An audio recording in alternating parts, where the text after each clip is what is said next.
Happy New Year to you. This morning, over 140 businesses are gathering in this place. Businesses we built in-house, owned by people of color, so to speak, and young people building over 18 years. SMEs build nations. Any nation without the strength of its SMEs is going to fall.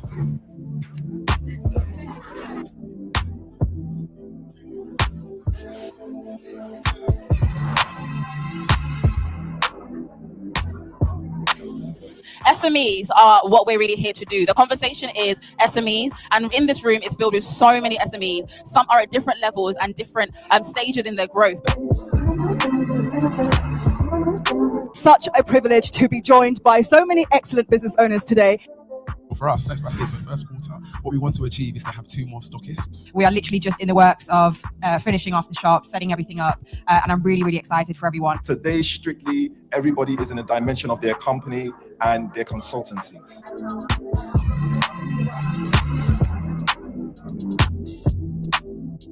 Growth. So yes, all natural.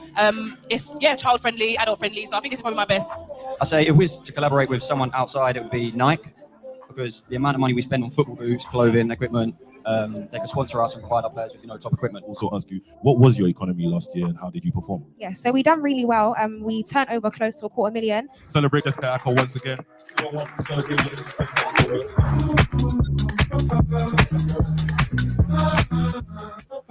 My idea of SMEs in nation building is it employs more people. It reaches the grassroots. So what? Hello, everyone. In this cult, they throw numbers around. That girl, I don't know what product she said she's selling. She said they raised £250,000. Ha! This church, they're into football, they're into music. Now it's SMEs. They're into cooking African food, cleaning business, women magazine, all these things. And Tobi is at the helm of all these things. Most of the businesses, they are all dissolved. The majority of them dissolved. All this that you are seeing, smoke and mirrors, these ones. All of this is designed to bring the unsuspecting people in. All this, the business masterclass, how to gather 100 SMEs with the UK's best CEOs who are under 30. Really? So it's in his organization that they have 100, how many? The best CEOs. Look, the gassing. The way he gasses these people up and make them think that they are something when they are nothing. But most of these that you are seeing here, these are members of his church. That is his wife. I don't know whether she's wife number 1 or wife number 2. Lucy is there. Their daughter is there. The same people. But we will get into it. I will take it back so you guys can enjoy them throwing around figures like it means something. Meanwhile, what does Tobi know about SMEs? Huh? Tobi is the jack. When I say jack of all trades, this one, he is the jack. He is the jack and dumb of all trades. He is the master at nothing. Well, other than wearing Lego clothes. Well, is that Lego or Minecraft? He looks like a pack of Minecraft to me. Anyway, let's go. Happy New Year to you. This morning, Happy New Year to you. This morning, over 140 businesses are gathering in this place. Businesses we built in-house, owned by people of color, so to speak, and young people building over 18 years. SMEs build nations. Any nation without the strength of its SMEs is going to fall.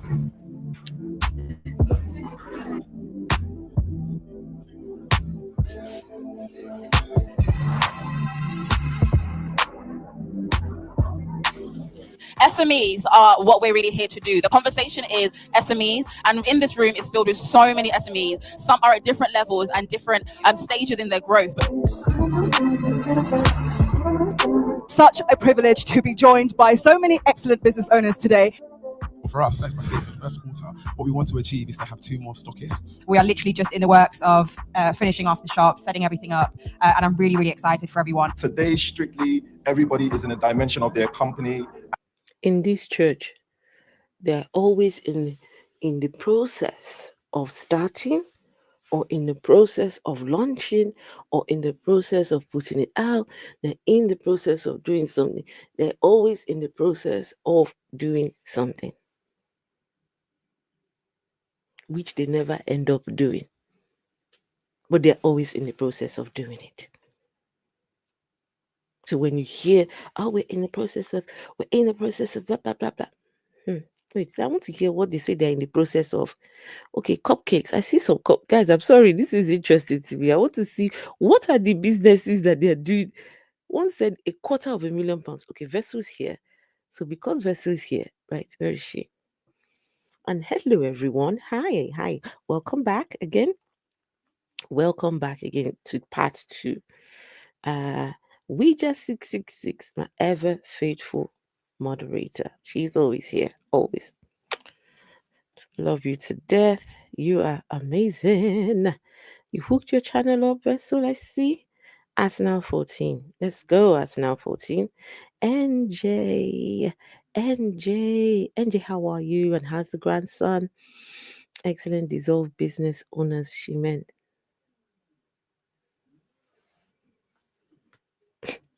Okay. She meant excellent dissolved business owner. Yeah, you're right. Hey, Special Kali, good to see you. I've just finished watching the exposures video on Sama Kokai. I'm so shocked. He took money from his own mother to give to Toby. Sama Kokai's story does not make sense to me. They say that his mother brought him to Toby at the age of 14. Exposer says it's a different story altogether. We will get into all of that. I tell you, listen, stay tuned to my channel. We will do a whole series on these people.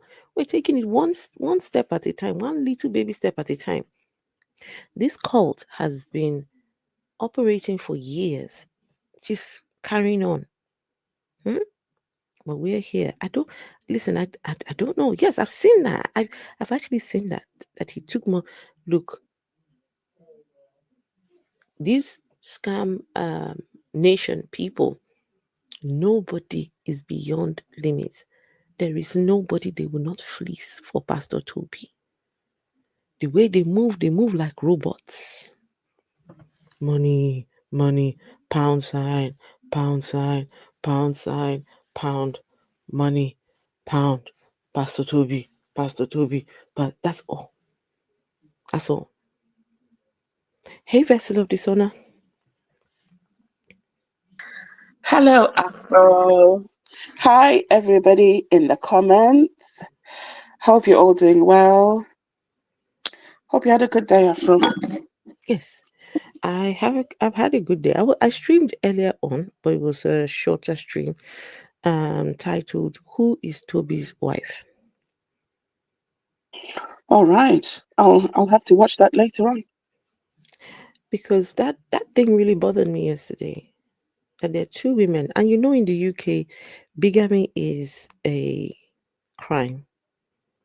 Oh yes, it is. But Tobi doesn't care. He's a law unto himself. Right. And he will tell you, well, he's going to be deported anyway. So, yeah. So, an SME is a subject matter expert. It's someone who has deep knowledge and expertise in a particular area of field. Listen, if you need an SME for anything, please stay away from SPAC Nation members. Stay away. All the knowledge that they get is from Tobi. They sit listening to periscopes and live streams of Tobi. In here, all they have is Tobi's ramblings in here. So how can they be an expert at anything 3-4 times a week? Even when they are not in the center, wherever they are, they are expected to tune in and listen to the ramblings of a madman. Please stay away from these people. Yeah, let's see. Fall to curious. Afro, Susie in the comments asked a very good question. Is Toby's marriage registered anywhere? No, I don't see anything. Even the marriage with Lucy, there is no address. There is no, the wedding invitation that is online. It does not invite you to anywhere. It doesn't say this is where the thing was held, or there was nothing. Just pictures of. Wait, let me see if I can find it. Because the last couple of streams we did, we actually managed to get the wedding invitation. Yeah, I'm trying to find it now.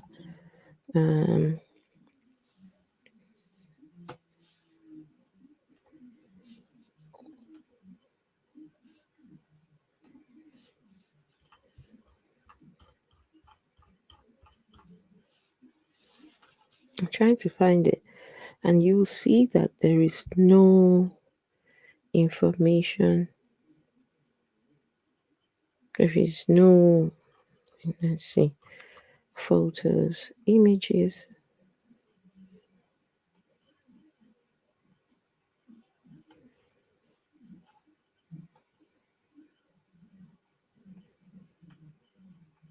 Just give me a minute, let me find it.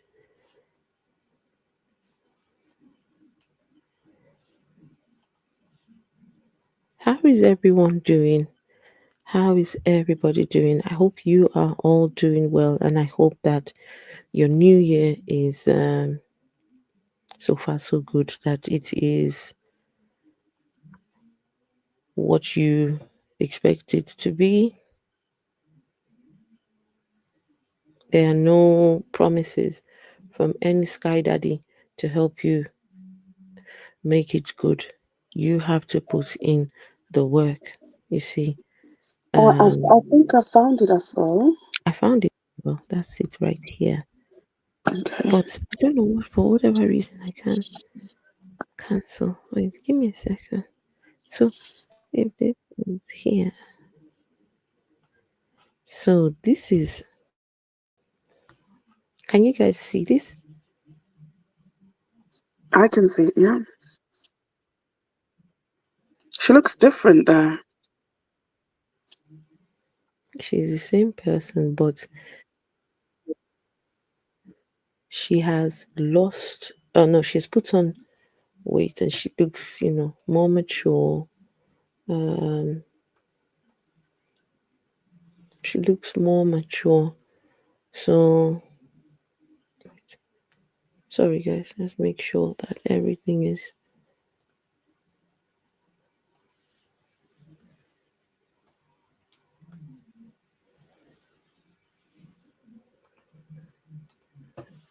Okay.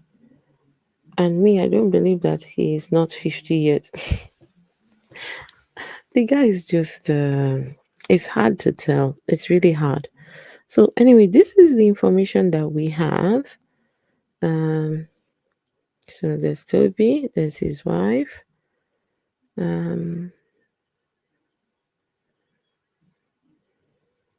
She's a resident pastor at Spark Nation, Ibadan. His mother. Oh, okay.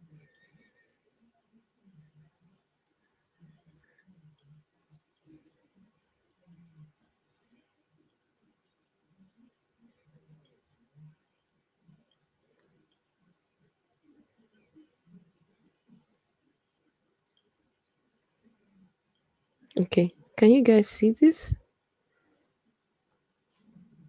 This is the invitation that is there. So, Pastor Tobi Adegboyega is a happily married man with children. He has been married to his wife Tosin Odetola for over 10 years. According to information, the couple got married on August 20th, 2011. and currently lives in their UK mansion. Of course, they live in their UK mansion with 100 other people. In that mansion, guys, this guy told the Home Office that there were 10 people living in that house. Toby has never lived, just him, his wife, and kids, or himself. Afro, does it say any address on the tribunal papers? Because he claimed that he lived 5 miles or 5 minutes from Buckingham Palace? They won't usually put private addresses in those All kind of right. documents. See, that's all you see. So it's just Toby, his wife. We welcome your family and friends to our wedding website, where you can RSVP as well and find useful information regarding our ceremonies. We hope that you enjoy every page of it. So this is the wedding card, but that's all you see. There's nothing.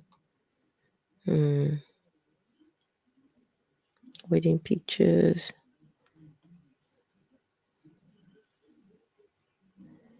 No, these are just. So anyway,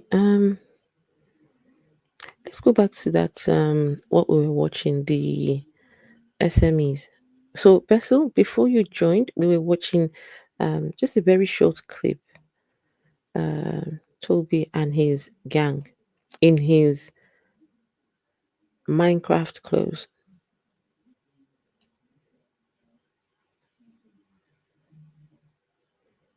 Happy New Year to you.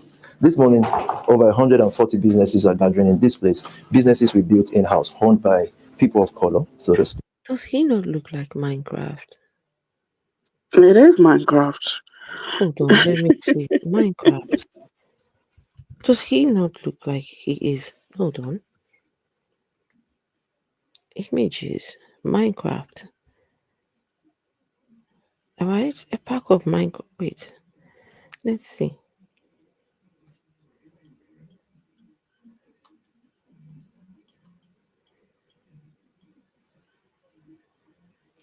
Look at this. Look at the way he looks. And then look at this. Huh? Can you see? This particular image. This one. And this one.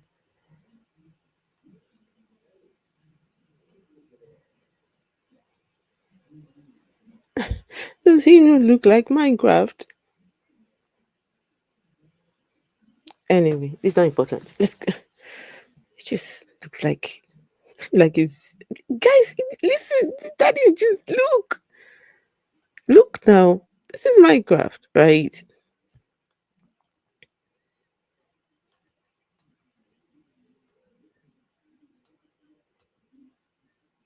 And then look at him. Huh?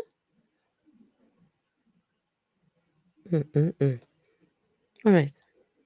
Let's hear Mr. Toby. In this place, businesses we built in-house, owned by people of color, so to speak, and young people building over 18 years. SMEs build nations. Any nation without the strength of its SME is going to fall.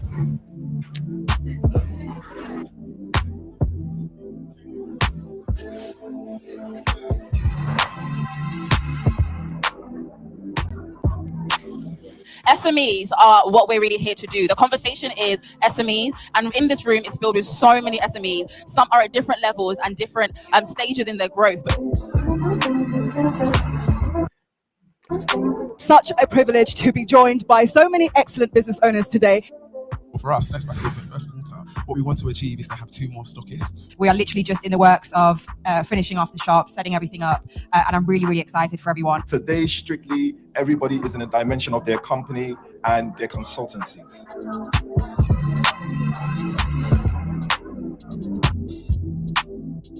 Growth. So yes, all natural.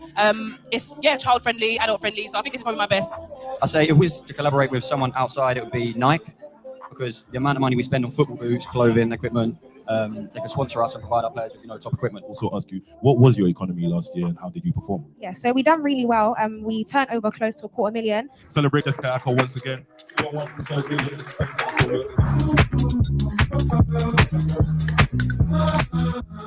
My idea of SMEs in nation building is it employs more people.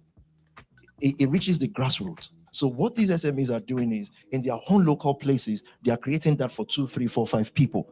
Since our leadership cannot do it from up down, we're doing it from down up. PT. Thank you so much, sir. We really appreciate your time. Thank hold you. on,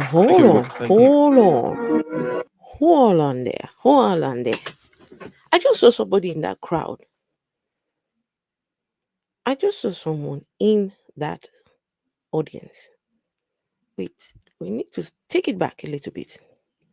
I just saw someone in the audience. Did you guys see who I saw? Hold on.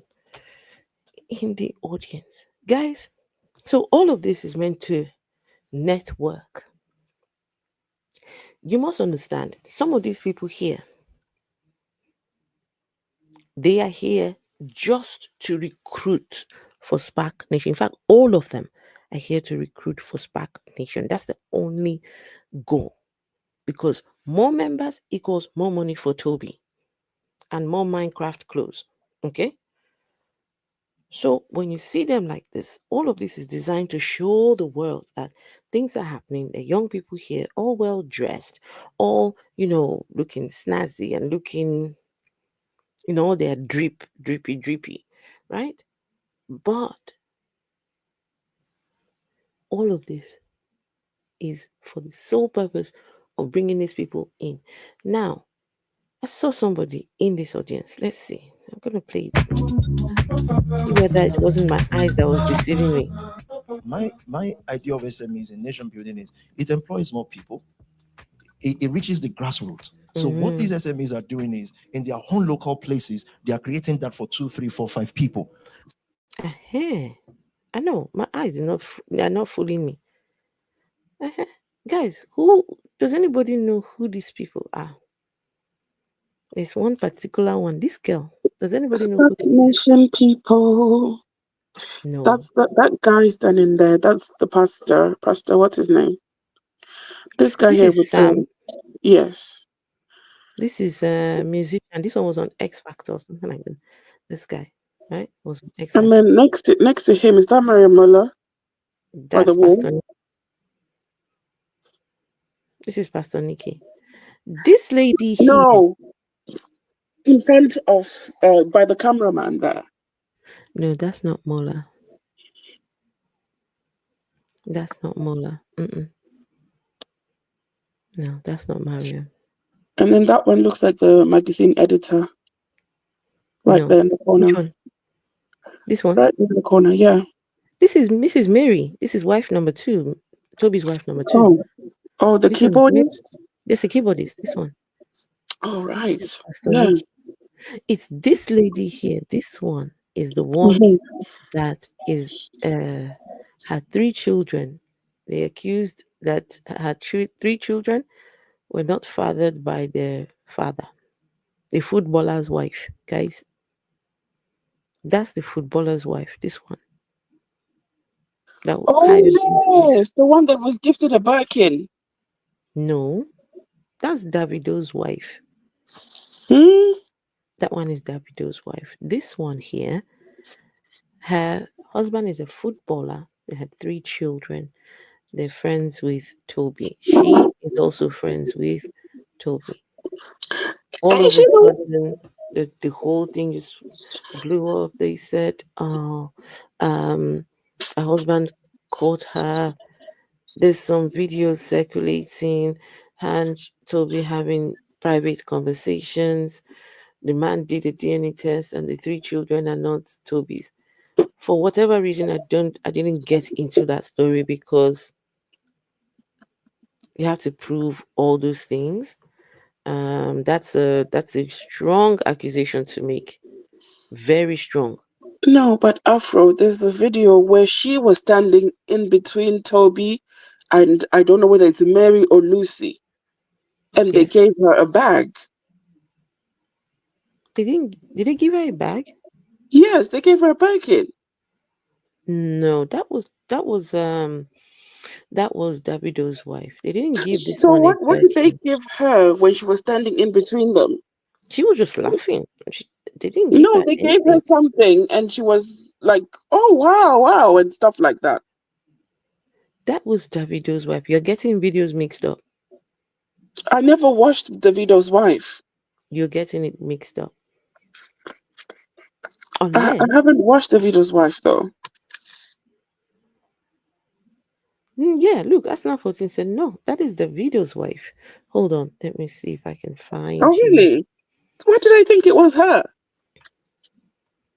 She was just in the middle.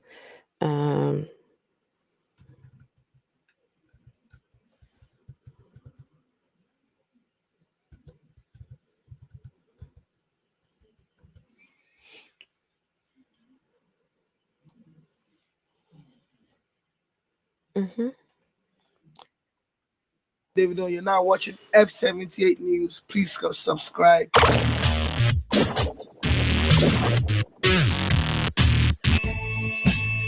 My pastor. First time in Hey. Oh. No, this is not the video. He gave Pastor Nikki 2 people so far. It's Pastor Nikki and Chioma's Davido's wife that I've seen him gifting Birkins. But Okay, so maybe it's Pastor Nikki. Kayode's wife, I don't know if that one deserves a Birkin. What has she done for?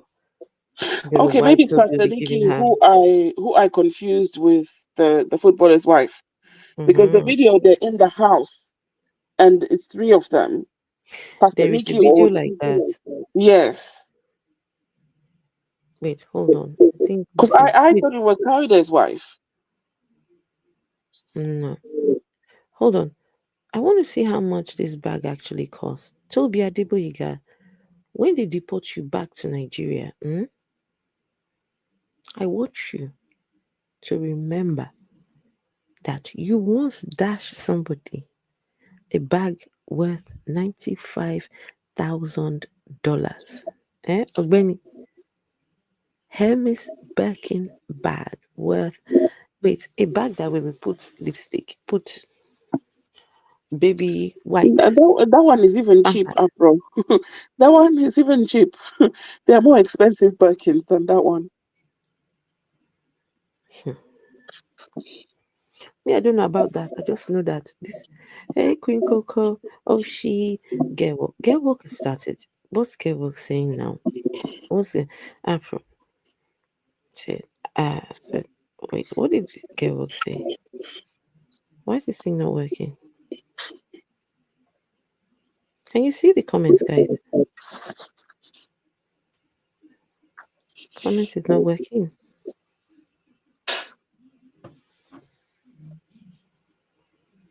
Why is the comments not working?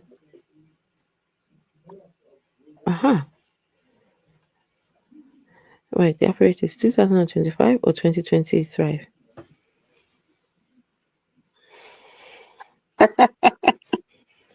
$2023. I love it though. 2023. You are witty. No, you're the witty one. Get walk. You are the witty one. It's also showing up his watches to David. Ugh. These are just boys. Davido, this one. Listen, I like Davido, but I've got my side eye, bombastic side eye for just his interaction with this guy. 1 second.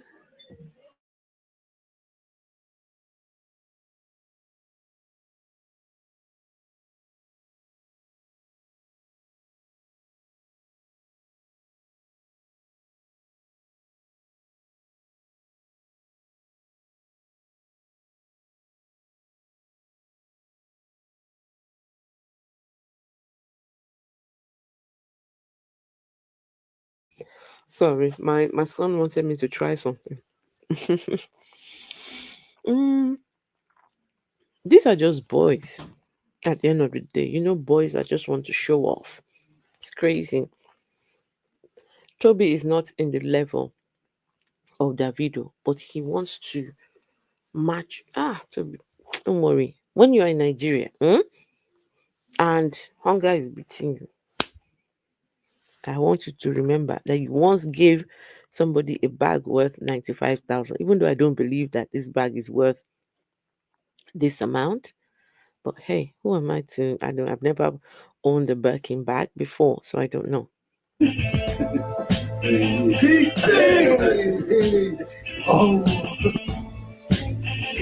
Then I'll present the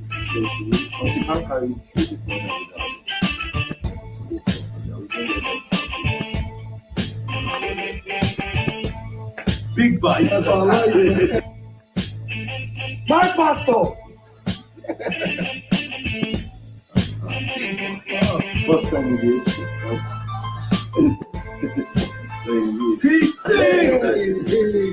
Oh. Then I'll present the certificate. But you can't carry it.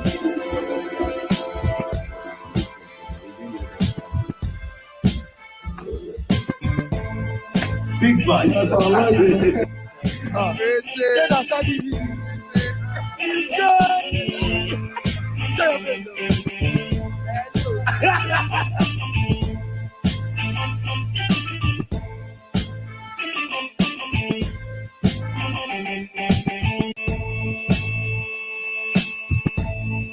Okay. Anyway, that's not.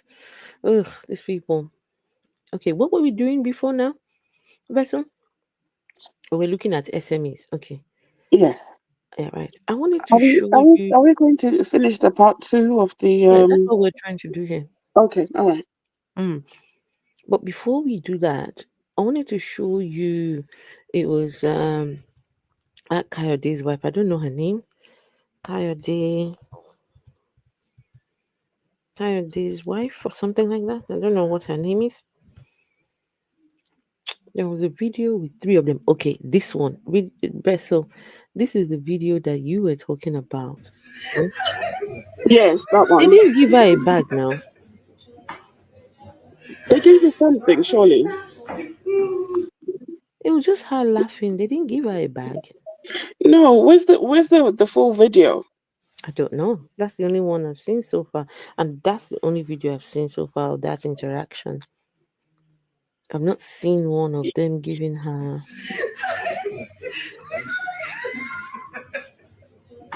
Really? Oh, okay. I'm mistaken then. Maybe there is. I don't know. It might be we are wrong, maybe. But anyway, let's finish this one and then we're going to. So that's her. You see that lady who was laughing kiki just now? That's her right there. Okay.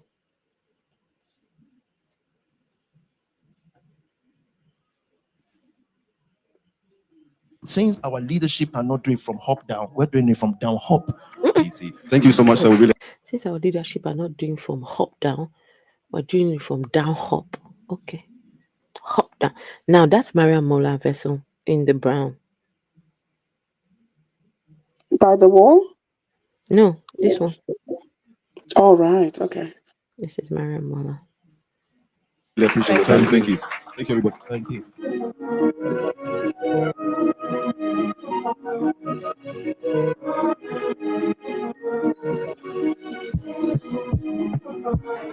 So Innovate London started in 2019.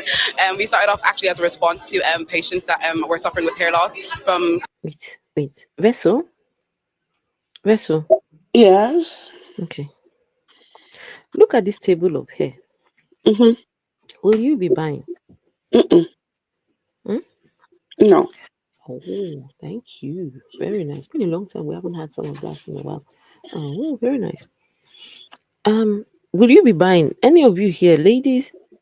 Look at how do you come to an event like this? And this is the best. Oh, this is even Toby's wife. This is Lucy. This is Lucy. Lucy, the price market. Auntie Lucy. Hold on, guys. Just have a look at the table. I know I'm being a bit nitpicky. I know, but for people that are talking about excellence, SMEs, and all the ECEs and CICs and look at, oh my goodness, look. So Innovate London started in 2019. We started off actually as a response to patients. Look.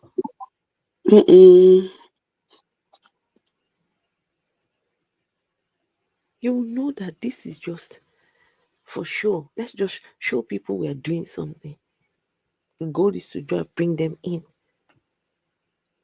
This person holding the bag, look, they hold their bag so you can see what is written on it. Come on, I don't get it. That we're suffering with hair loss from conditions like alopecia, lupus, and cancer. Look, did you see that table? Look. Bessie, will you be buying? No way. And I'm sure it's overpriced as well. So the people who even sell it online, they show better things. Look at this. That's all they have. Anyway, that's okay. I'm being nitpicky. I know. Yes, Queen Coco said that hair looks terrible. Cancer. At the moment, we're just focusing on making sure we've got hair readily available in the UK.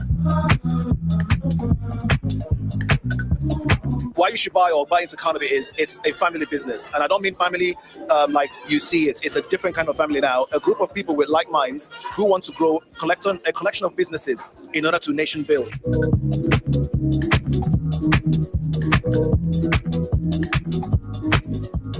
Business is a fashion brand called Upcycle.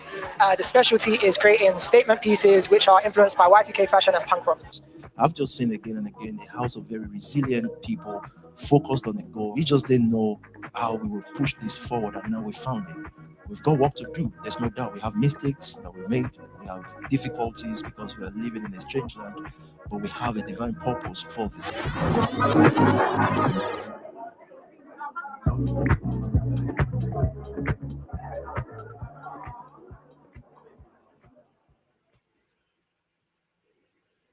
How to gather 100 SMEs with the UK's best CEOs who are under 30. Did you guys see any CEOs that are on the best CEOs under 30? Did you see them? Did you people see them? Arsenal 14, did you see the CEOs? The UK's best. Did any of you see NJ? No, I'm sure NJ would have seen them. Me, I didn't see them. But anyway, guys, this is what we are doing today. You remember this, right? You guys remember this document from yesterday? This document, this document has more in it than anything else. And just for the sake of, I need to get the names. So there was Judge Bruce, Judge Rastogi,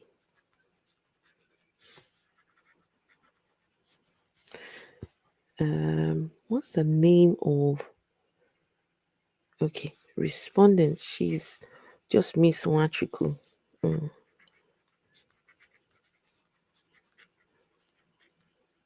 Okay, I think we were somewhere on page number 7, right? Guys, if you were not here yesterday, please go and watch yesterday's. It was explosive. That was explosive. Wait.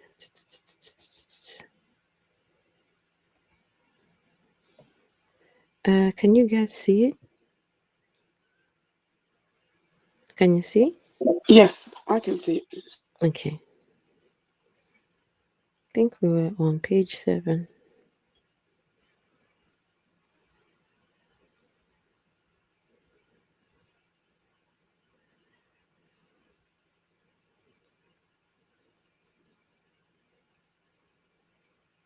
So, just to recap what we've seen in this thing. In this tribunal papers, it's obvious that Toby there is question about whether he came in 2005 into the UK.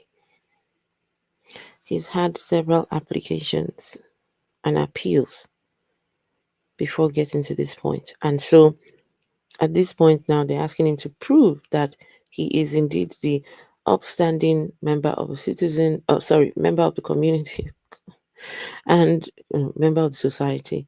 And, if he's this figure that if he has to leave, that young people will be killing themselves, according to him.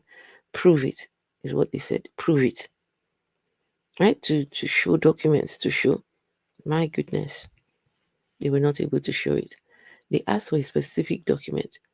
The letter that was sent to them by Charities Commission after the investigation was done. Toby said he didn't know he was going to need that document in court, but he hasn't got it. They said, okay, we will actually adjourn and we will, set a date another time. So you can bring that, send it to Miss Wanchuku, the respondent for the Home Office. Toby and his lawyer, they sent videos, they sent links, they sent everything but what was requested. Some of the links that they sent by email, they couldn't even open them. So the lady said, okay, we have to converge again. They brought them back. They converged. Where is the letter? Toby brought a letter addressed in his brother's name. These people. Eh? Sorry. What's this making all this noise? Sorry. So it is mind-blowing. But I think the point that we got to that really upset us was when Vessel was really upset by this. Toby was claiming that he came in 2005, and when he came in he was in Peckham. His cousin was friends with the late Damilola Taylor. Toby was claiming that it was because of Damilola Taylor's the incident with Damilola Taylor that was what made him now decide to help young boys and let his visa run out. He was so busy working with the young boys that visa ran out and he forgot, or I don't know, his stories. But that Damilola Taylor thing, that was just, come on. That was out of it. Just no. So here, lots of different people are saying when they got to Spark Nation, their life turned around and all this and that. Right? So this is where he used Damilola Taylor. It says that he was motivated to start this work soon after he arrived in the UK because it was in the aftermath of the killing of Damilola Taylor, who had been a friend of the appellant's cousin. He was staying in Peckham and he was shocked. Come to find out that Damilola, Vessel, tell us, when did Damilola pass again? Damilola passed away in 2000. And also, Damilola didn't pass away as a result of knife crime, right? It was not black on black violence. It was some white boys that they were racially motivated and attacked and killed Damilola Taylor. So his story does not make sense because he keeps talking about the black communities that are impoverished. He keeps talking about helping the black boys, right? These are white boys that intentionally killed this little boy. White boys did it. It was a racial attack. Does he not know this? Is he not aware of that part? Or he thinks it was black on black violence? What do you think, Afro? Because the way he's running with the story, it's as if he's not aware of how Damilola passed. He is aware, but because he doesn't care. Why would you want to stay back to help white boys? Right? And then at the end of it, you're not even helping the same white boys, you're now helping black boys. I don't get it. I think what is inconsiderate for me is the pain that Damilola's parents went through afterwards. Mother died not long after her son was killed, and the father died recently as well. You would think that somebody would, be careful. Anyway, it's upsetting, but hey. Okay. Tobi talks about setting up. Please listen to Tobi talking he says that they set up safe houses throughout London to house young people who had nowhere safe to live in. Come to find out that these trap houses that Tobi said he created for these young people were not safe in those places. In fact, there is videos of one of the young boys being beaten, beaten with a belt. Right, Vessel? We showed that video, right?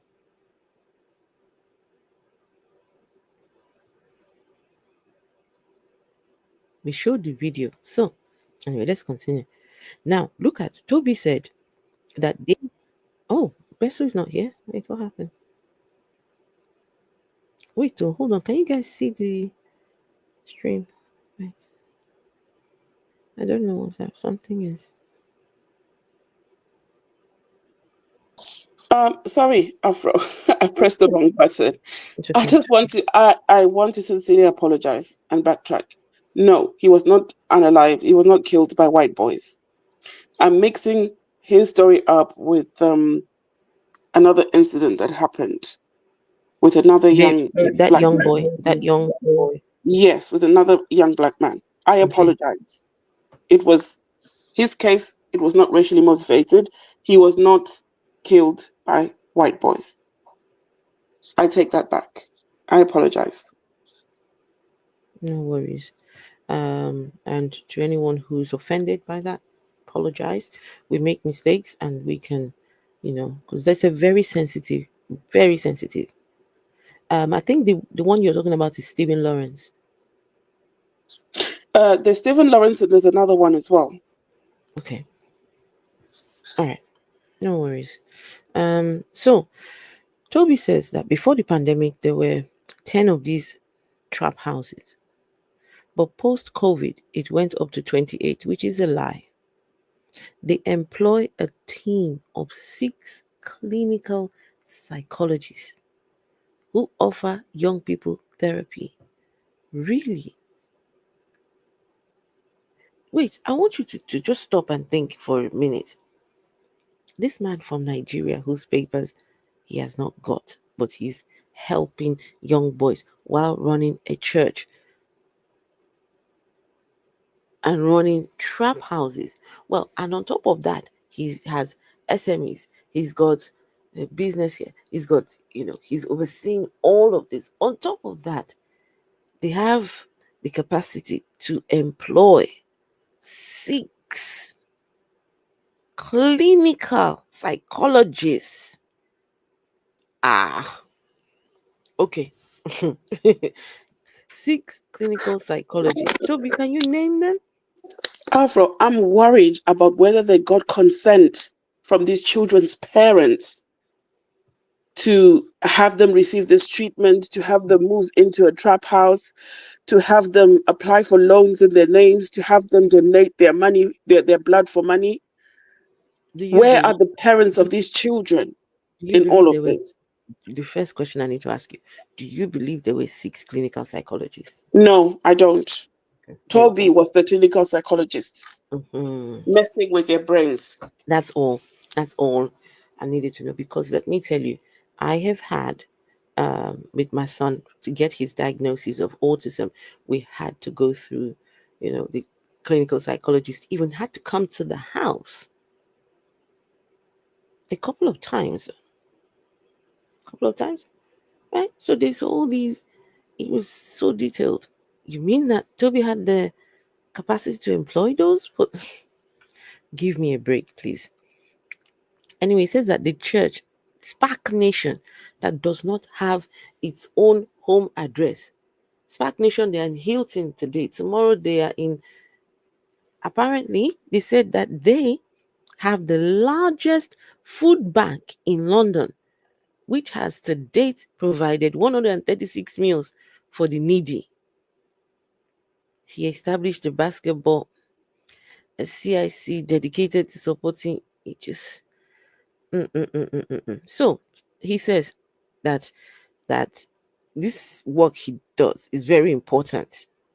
He is personally wait, how important he is personally to the work at Spark Nation.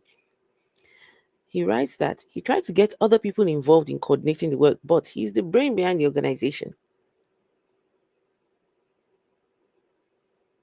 In oral evidence, he gave examples, right? He said he started a recording studio to employ young people who are interested in pursuing careers in music. And on 2 occasions, when they tried to hand this over to others to run it, it has started failing.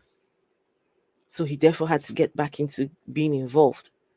He also had recent success in organizing a large football tournament. I managed to organize 5,000 spectators and 42 teams in a week. That's a lie. We saw the video yesterday. There was no way those were 5,000 people. It is a lie. He says no one else can do this. Can you imagine the audacity of this man? The young man in the winning team still had a tag on his leg. The football videos that we saw, I didn't see any young boy with a tag. But anyway, after that, listen to the lie here. After that, both Arsenal and Chelsea academies expressed an interest in him. It was the appellant's personal contacts and energy which made this possible. So, Arsenal and Chelsea, did they pick him up? Guys, I want you to think Arsenal and Chelsea come to this field and they see a boy with a tag on his leg. And Arsenal and Chelsea say, that's the one we want. Never mind the tag. Never mind, that's the one we want. This is the nonsense they want you to believe. Oh, no, not us. These people are trying to convince the judge. Anyway, so he continues. He says, what else? Let's see, where am I? In his first witness statement, he stressed his personal relationship with young people involved in Spark Nation, asserting that some of the members could turn to terrorism. Spark Nation has potential terrorists. Spark Nation has potential terrorists. If Toby leaves the UK, these people will become terrorists. This is what he's saying. That they could turn to terrorism if not carefully mentored and monitored in this unique way that I approach each case. He said that after Spark Nation were driven out of Croydon by local MP, a matter to which we return below. We'll come back to it. Knife crime rose in the area by 50%. We were shown a short video showcasing some of the appellant's most recent projects. These included 2 marches to Downing Street, one by women and one by men from the church, and launching a STEM think tank at Imperial College. Okay, let's continue. He stressed that it is particularly in the role of mediator that he is most needed by Spark Nation. He states that he has an ability to connect with young gang members that others do not. So Toby has a way of speaking to gang members that you and myself, nobody else has. Toby can get between 2 gangs.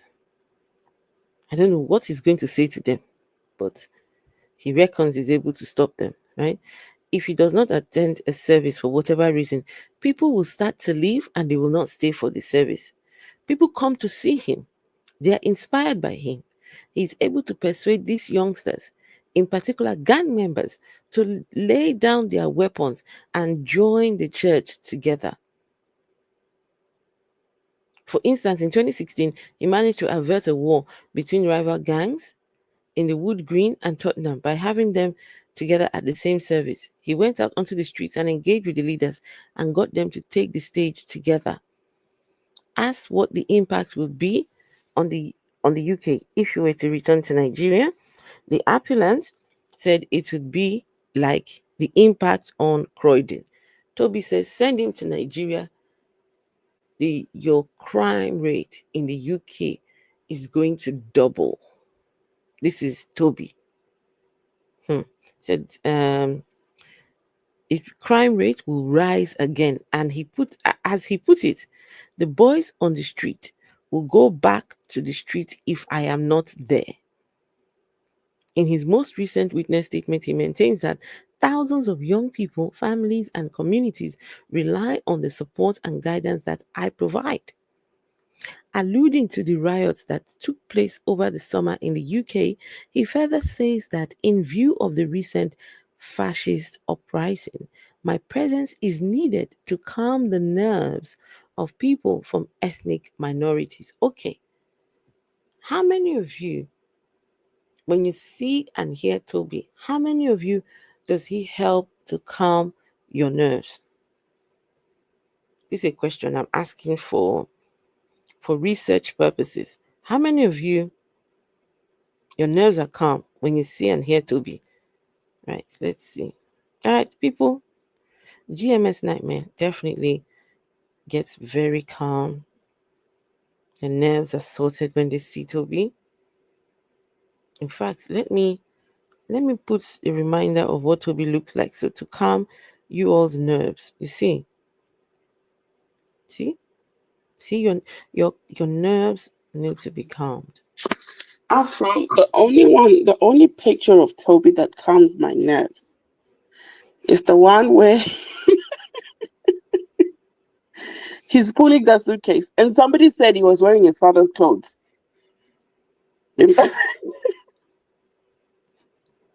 No, this Vessel, please calm your nerves. Look. No, Afro, the only picture that will calm my nerves is that one where they said he was walking from, I don't know, to wherever with that suitcase. Guys, and those oversized clothes. Sorry, the suitcase and the oversized clothes. Uncle, you mean the uncle walking from Dagenham to where's the place? Dagenham to somewhere else. I don't remember.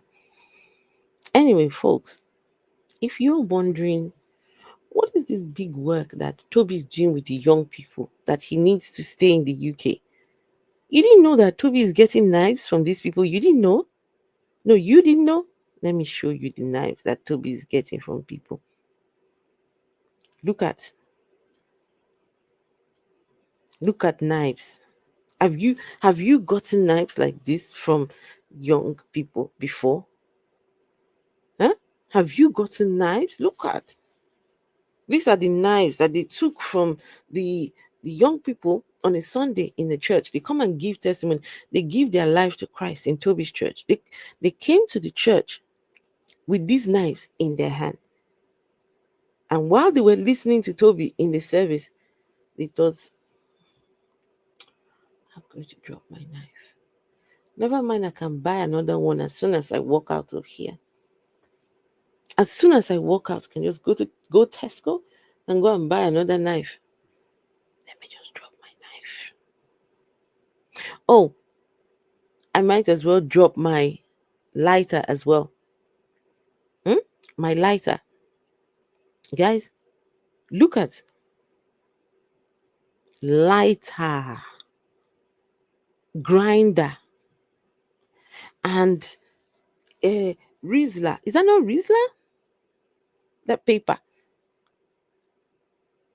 Guys, look now. And Toby sat there and took photos. This is my handwork. This is the work that I do. Does anyone think that this picture would have made it into the documents sent to Tribunal? Do you think this picture would have? I think this one would have been at the forefront. Look at there's lighter. Toby, this guy, if you guys send Toby back to Nigeria, you won't see this kind of knives. Look what Toby's anyway. Let's continue. Knives. So anyway, you guys, your nerves are calm now, right? Right. So he said, my presence is needed to calm the nerves of people from ethnic minorities. He denied he would be able to continue to lead this work via social media if he were to return to Nigeria. He said that his work takes place in real life and that people don't come to him because of social media. It's because he rolls up his sleeves and gets on with it. He did not accept Ms. Wachiku's suggestion that he is well known on social media in both his country and Nigeria, and that this is an important part of his life. The tribunal asked the appellant to clarify how he manages all this work day to day.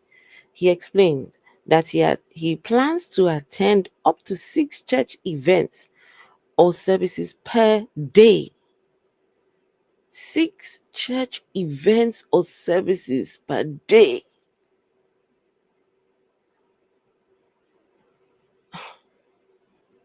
But sometimes he runs late and is unable to get to all of them. This is because he's very often called upon to sit and talk to an individual who approaches him after he has spoken. And he might end up speaking to such a young person for 3 to 4 hours about their lives. While I do not doubt that people want to speak to Toby, people want to engage with him, but 3-4 hours after I'm sorry. I have to ask, does he have any counseling qualification or any psychology or psychological background? What is his qualification in this instance that he'll sit with someone and talk about their problems for 3 hours? What is he telling them and what is that person telling him?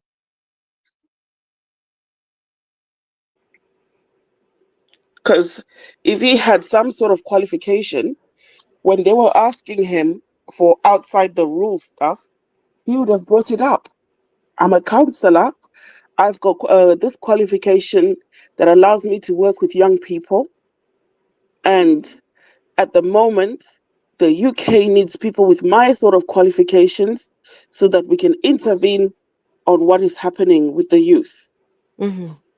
But he didn't have that. That's why he couldn't say that. Yes, Damina, he doesn't work.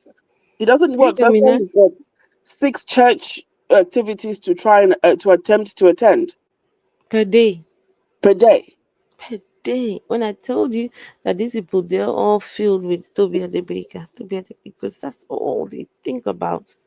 6 services per day. See, the exaggeration, The exaggeration. Anyway, the appellant also visits approximately 20 congregants in their homes per week. Toby, you're visiting young ladies in their homes. Is this appropriate for a preacher to go and be visiting people at home? Is it? Why? Why does it? Okay, it says many of the projects take time, patience, and personal contacts to pull together. For example, the football tournament took many weeks of organizing. Wait, though. The other part I read said it took him 1 week to organize. Do you guys remember that? Vessel? Do you remember the guy said it took him 1 week to organize the football tournament? Yes. Look at this. So, for instance, the football tournament took many weeks of organizing. You can't just pull something like that off. You need to invest the time. You do your rounds, your leg work. Wait. What page are we on? So, page 8. So, guys, look at this. He says It took many weeks, okay? Guys, look at this. So, football tournament took many weeks, right? Let's go back to here where we're talking about football. And look at this. He also had recent success in organizing a large football tournament. I managed to organize 5,000 spectators and 42 teams in a week. No one else can do that. Here, 5,042 teams in 1 week. Then we come back here. And now we're saying it took us several weeks.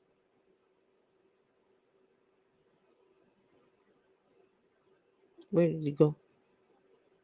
Where did it go? Yeah, look at this. The same tournament now is taking many weeks to organize. He has supported young people to open 142 businesses, and very often these need his encouragement and guidance as well. How if he doesn't have the business, the knowledge? Anyway, this guy, now let me continue. Asked in cross-examination to clarify who lives in his home. The appellant said that at one time there were about 40 young people. 40 young people living in Tobi's house. When they need the toilet, when they need the bathroom, what happens then? Guys, 40 people. Now there's about 10 people living there. The appellant, or rather Mary, the keyboardist, provides for all of them. It is a 4-bedroom property that she rents in Kingston. Someone was asking for location, right? So who was it? Was it Vessel asking for location? Yes, so it's Kingston and not It's in Kingston. 5 minutes from Buckingham Palace. This Toby. Aye. Hey, they have 10 people living in 4 bedrooms. So that means Toby and his wife are in 1 bedroom. Then Toby and the second wife are in another bedroom. Is this how we're doing it? 4 bedrooms, 10 people. The same house had 40 people. Yeah, just packing these people like sardines. The appellant said that his community work has been recognized by the police and the government, by the office of the London Mayor, by Croydon Council, the Home Office working team. Wait, the same Home Office that are deporting you. The appellant states that he has chaired the Home Office Committee on Knife Crime and that he visited Downing Street on countless occasions. He was at the gate. Remember, countless occasions when he went marching to go and deliver a letter. So, yeah, it has been countless occasions, but just to go and stand at the gate. He writes that his leadership is unique and that senior police officers would attest to the fact that I am an absolute necessity to their fight against crime. Wait, the police officers that are employed, that go to training to attend, to do the job that they do, will come and attest to Toby, this guy, that Toby is vital to the work that they do. Can you see? I don't know if Sadiq Khan met him. What is going on? Come on, people. What is this? That the police would attest to the fact that he's an absolute necessity. Anyway, here we go. This is where it gets important. In respect of the criticisms made of Spark Nation, the appellant emphasizes that no one has ever faced criminal charges, hence the reason why you all need to sign the petition. He keeps boasting nobody was brought to question on these issues. Not that there wasn't any issues there there were, but the police chose to drop the charges. They chose to just overlook. They did a whole disservice. So I'm going to put the link once again. Please sign the petition.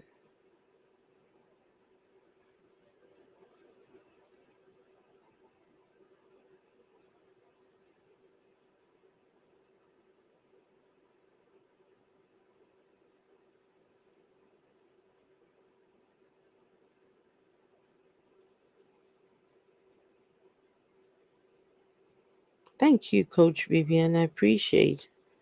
Sign the petition. Sina Pataki, you're asking a very good question.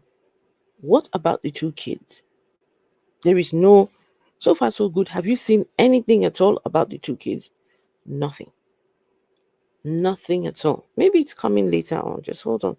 Maybe. But we've not seen anything. GMS. So the London police force can't operate without the mighty Toby. No, they cannot. They will attest to him being vital to police work. This is what Toby wants you to believe. So he believes that a whole MP has got something against him because he feels threatened. So he's using his political powers to try and discredit him. He is intentionally ignoring the hurt that he has caused, the abuse that has taken place, calling it politically motivated, a political motivated attack on his person. He doesn't see his lies. He doesn't see the lives he has destroyed. He sees none of that. He finds an excuse where none is necessary. This is the type of person who will never apologize because they see no wrongdoing in what they've done. No. And Coach Vivian says, I don't care. He has affected my family. Did he affect your family or no? I'm not sure. I don't care. He has affected my family. Not sure. Is that what you mean? I hate this man and his fake leaders. But are you saying that he has affected your family? Okay, let's continue. Vessel is jumping the gun. We never even reached that place yet. She's already. No, it's there. I know. I'm sorry, I apologize. No, it's okay. Don't do that, but it's okay. View these allegations are made by people who do not know. You see, here he goes now with blaming people and pointing fingers. Right? They don't know how the organization is run. He states that the Metropolitan Police have cleared him and Spark Nation of any wrongdoing. That's not true. The fact that they chose not to look into it does not absolve you or anyone of any wrongdoing. Am I right or am I wrong, Vessel? You're right, Afro. And it's possible that the Met didn't follow through because no witnesses came forward. And no witnesses came forward because perhaps they were threatened. And afraid. And afraid, exactly. Right. There's a reason why they didn't just sit back and say, you know, we're not following this through anymore. No. Because even when his file was mistakenly filed away, and he was probably thinking, oh, God has answered our prayers. They have lost this, that, and that. The Home Office went and dug it out. They went and looked for it. Hang on. We forgot to do something. This guy. You know? And also seeing him and his fakery, his flamboyant lifestyle. This man would not sit in one corner and be quiet. He's like a flashing red beacon in the middle of the night. Yes. Completely agree. That's why they went back and dug out his file. How does he know? Perhaps the police are going to do the same. They might be gathering evidence. I mean, before the charity was shut down and everything, It was 4 years of investigations. 4 years. How does he not? Perhaps maybe the Met is gathering the evidence or whatever. Either that, or he's either paid off witnesses or victims or threatened them. I mean, there was the screenshot we saw where they were talking about these people that haven't fully transitioned going to bop people. From gang life. Yes. They haven't fully transitioned. How do we know, Toby? This guy is just a walking disaster. He is. So he believes that many of the attacks on him are politically motivated. In particular, the Labour MP in Croydon, who has been very critical of Spark Nation, felt threatened by church members who were supporting the Conservative Party. And so he wanted to get rid of them. Well, your people did not win. Your people supported, they didn't win. The allegations that the church is a cult are unfounded. No, they're not unfounded. This is Toby's daft mind. He says cults operate in secret. That's a lie. A cult can be right in your face like this. Toby has said this multiple times, that cults operate in secret, but they are not in secret. They are out there. So he thinks that he's not a cult because they don't operate in secret. This is terrible. Spark Nation is entirely open. All services are broadcast live on 3-4 major public social media platforms: Facebook, Instagram, Twitter, Periscope, etc. The appellant emphasized in his December 2021 witness statement that he has been thoroughly open with the media. For instance, the BBC, when they made a number of films about him, and with Sky News, which broadcast for several days for one of their safe houses. Really, the appellant states that these documentaries have been seen by over 10 million people. In that same witness statement, the appellant criticizes the BBC for one documentary they made, which was critical of the organization. From the context, we understand this to be an episode of Panorama which accused the church of exploiting young congregants for financial gain. The young appellant states that he has appended an email chain and apology.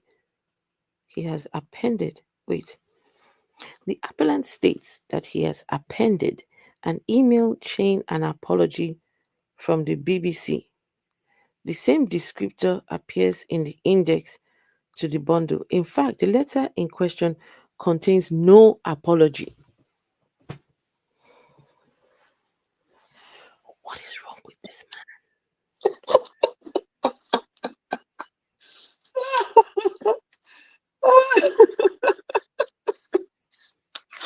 He is ridiculous.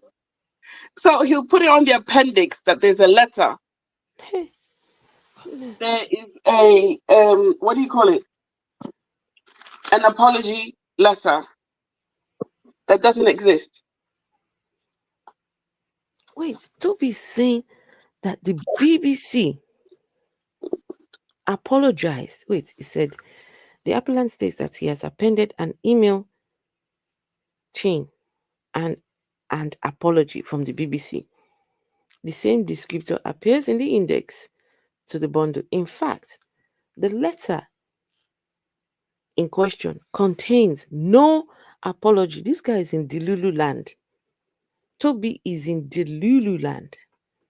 And that they had been unable to prevent the Panorama team using some footage that had been shot by BBC Northern Ireland.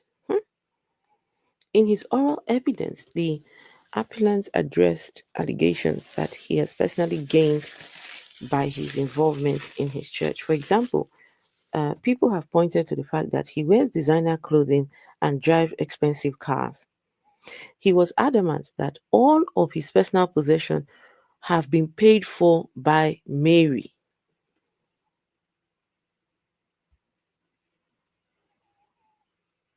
Mary, the keyboardist, is the one. Wait, let me see comments. They threaten many and hide. My first ever exposing video inspired BBC documentary. My sister was a leader there as evangelist. To this day, took my money for that. Coach Vivian, if you would like to share your story with us, we would love to hear. I've been saying these are the voices that we need. The more people are speaking up, the better. Oh, wow. And Coach Vivian, can I say thank you to you? It is voices like yours that helped get the BBC and other people in to come and have a look. Thank you. Wow, let's see.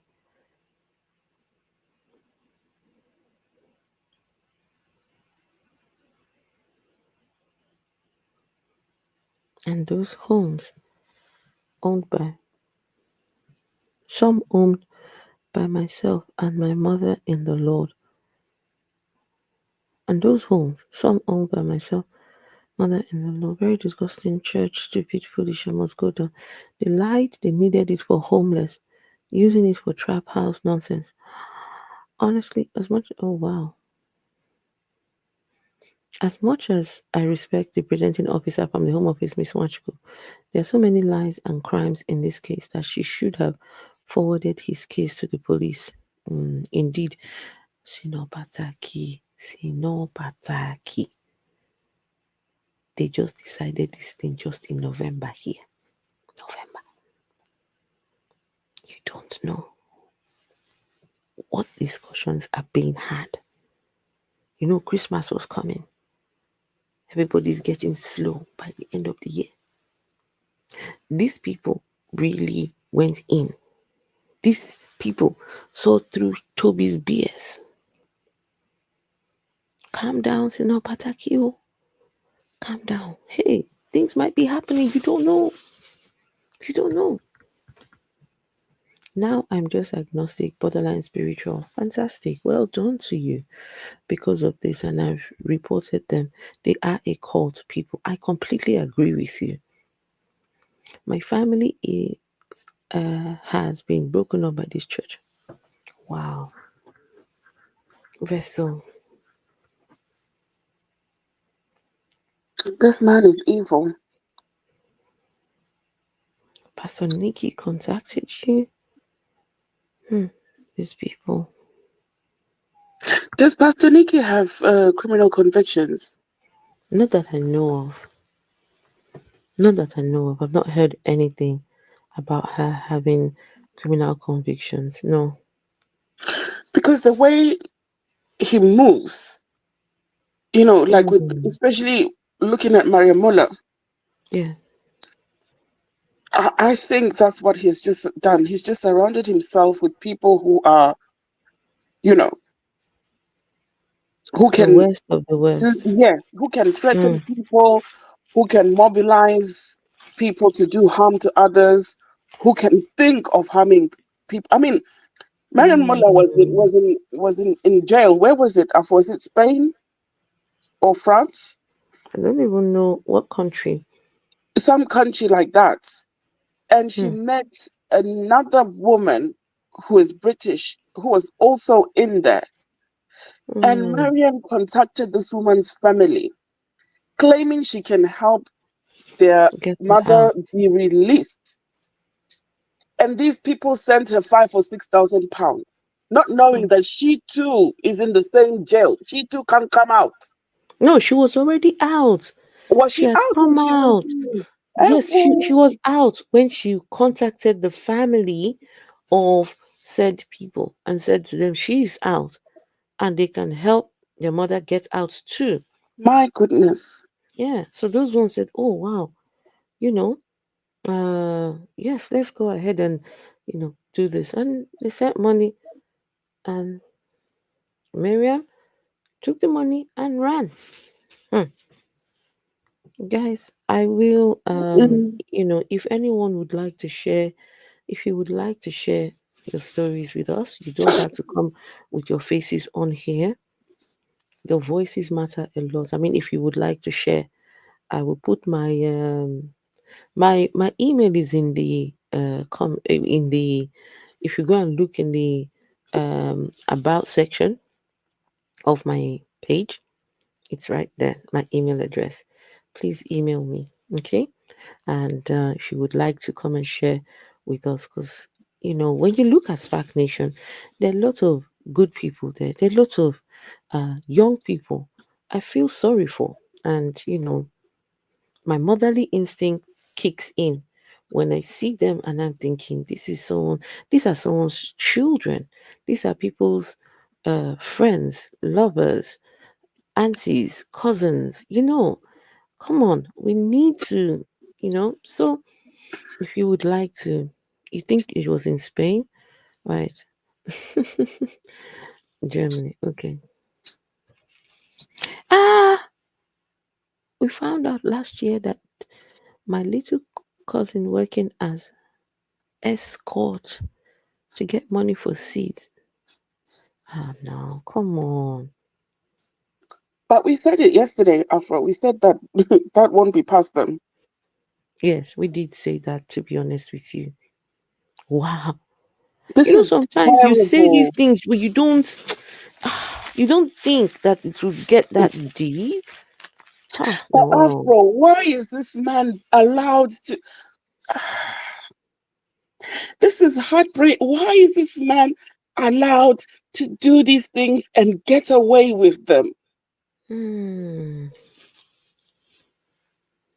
You see him there wearing the Gucci, the Louis Vuitton, trying to lure more people in so he can harm them. That's all he wants to do, harm them. He doesn't want to help anyone because he cannot help anyone. He can't even help himself. All he wants to do is to harm people or to teach people how to harm other people to get something. I mean, look at that bleeding for seeds. I won't put anything past this guy. Wow. Do you know that it runs deep? One day, people are going to come forward and they'll have terrible stories to share about this man. We're already hearing the stories. Look at them in the comments already. Yes, but this is just the thing, tip of the iceberg.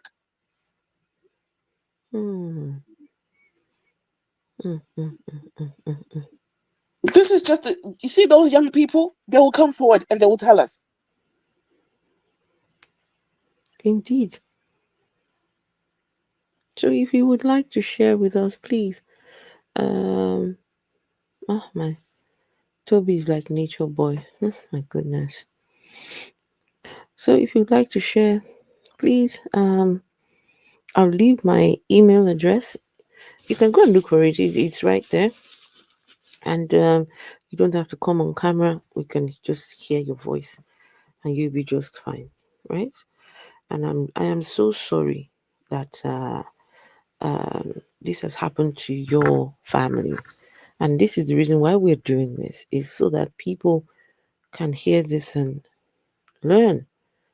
And the ones that are there, when they come on TikTok and thing and they see their pastor's face, they will tune in and say, wow, so this happened to other people that I knew nothing about in my church?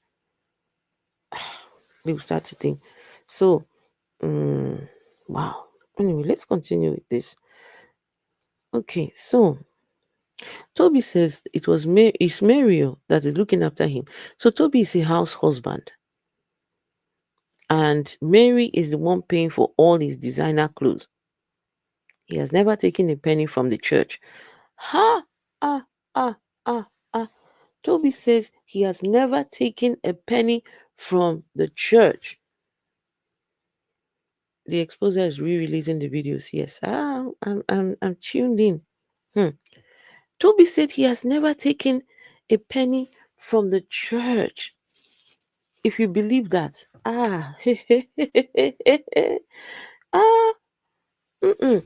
if Toby has never taken any money from the church, how come Mary does not wear designer clothes? The person who is funding him She doesn't wear designer. What's the other one? What's the other lady? Lucy does not wear designer. Only Toby, who is at the top, wears these things. And Toby has said the reason why he wears these things is to reach out to those young people. So we're coming down to the level of young people to try and show them what exactly. I don't know. Huh? He believes that it is important for him to dress that way.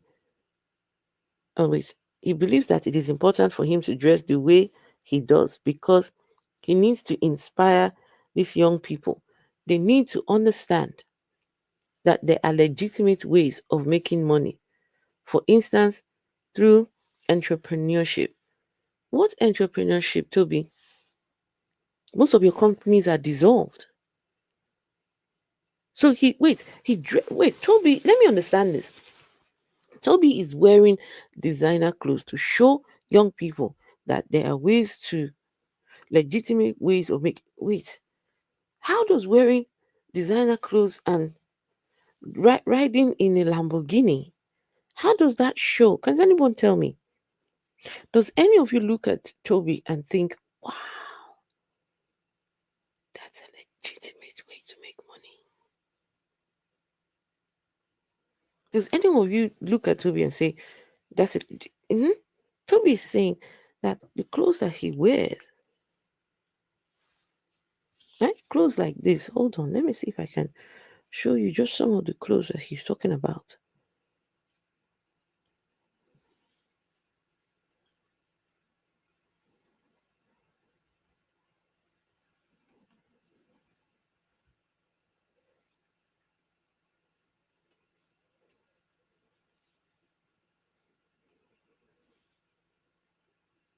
Just hold on. You see some of the nonsense that this guy wears. Hey, just hold on. You will see some of the shenanigans this guy gets up to. Hold on, it's coming up.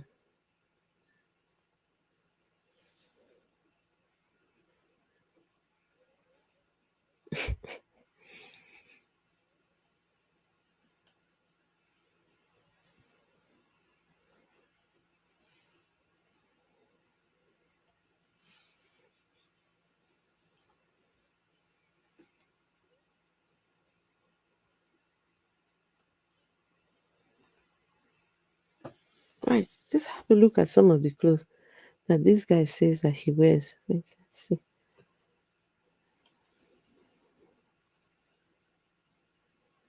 So he wears this to show people there are legitimate ways to do business. There are legitimate ways to make money. Besso, I know you are motivated right now. No. Yes. No, I'm not. No, Besso, please. Besso, please do me a favor and look at the clothes properly, please. I'm not motivated. I'm sorry. No, okay, you know what? Please look at the shoe. Look at the shoe. No. Oh. Which one of you is motivated by looking at what? It's just business. How is a grown man thinking like this? The clothes don't even sit well on him. They could be the most expensive clothes, but they don't suit him. They just no. They're expensive, nice clothes. Yes, I agree, but he makes them look ugly. And I'm not saying that because I don't like what he's doing and stuff like that. He just doesn't look good. Period. And that's my observation. Okay. Guys, for those of you who are Christians and you go to church and you respect your pastor, your preacher, if your pastor came to church dressed like this one day, what would you think? Huh? If your pastor came to church dressed like this one day, please, what would you think? Look at it. This, of all the clothes he has worn, this is the one that does it for me every time. I see this and I think this guy is mad. This thing, I'm telling you, please don't put me anywhere near this I don't know, what shall we call this? He looks like a ninja turtle. If I'm the one standing next to him, I will get a pin and just pierce it and just let all the air out. Look at, we're even holding the belt in our hand. I mean, what is that thing he's holding in his hand? I don't know.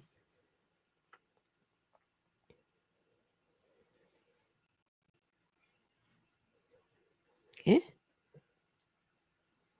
Look at. Come on, people. Who styles this guy? Eh? Who styles him? Who is the one that said Tobi wet? Who styles him?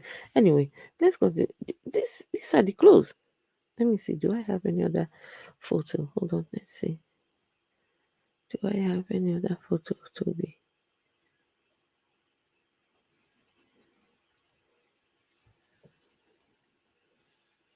Do we have any more photos of Tobi? I've got a couple more to show you. Hold on.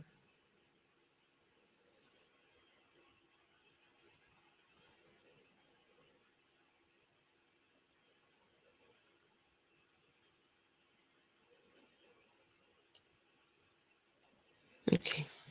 Look at this here. Look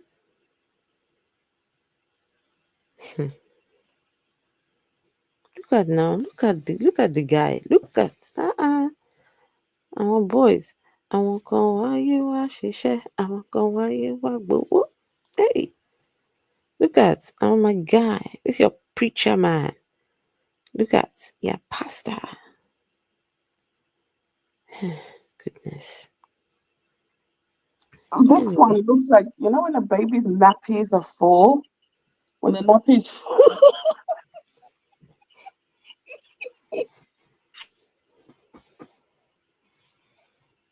This is somebody's husband who dress up before. Honey, I'm off. Where are you going? Well, you know I don't have papers, honey, so I can't go to work. I just want to ride in the car and show off at Knightsbridge. I'll be back. Okay, Lucy? Bye-bye, Okomi. Hey, Okomi, bye-bye. Leave the house to go and show off at Hyde Park, Knightsbridge. Then come back. Give his phone to the person. Yeah, take me photo. Just come on. Afro, what is Okomi? My husband. Oh, okay, thank you. He said he'll get up in the morning, on Monday morning, when everybody's getting ready for work. Tobi too will get up, wears his clothes. You know, he has 6 services to attend in one day. He too will dress up. Lucy will say, Okomi, where are you going? I have to go and show the young people the clothes so they can be inspired to Lucy. All these clothes are for legitimate business, to show the people that they can be they can have legitimate business. And Lucy, this is why next week I will buy Gucci. I go buy Gucci next week, so I can show them people like Gewok, people like Sinopataki, Vessel, and Queen Coco. Show them that they can be inspired by my Gucci.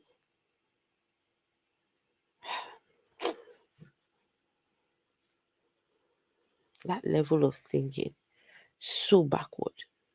It's so. See, Dr. EQ. I bet Dr. EQ right now is inspired.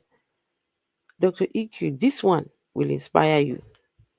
When you see this, Dr. EQ, even you, when you see this, you want to take off to space. You will see this and you want to be an astronaut. Not a doctor.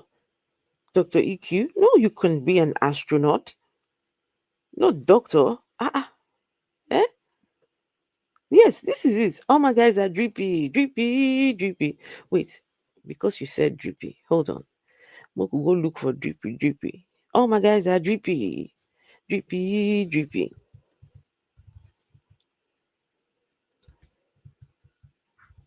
Oh my guys are Drippy. Oh my guys are Drippy.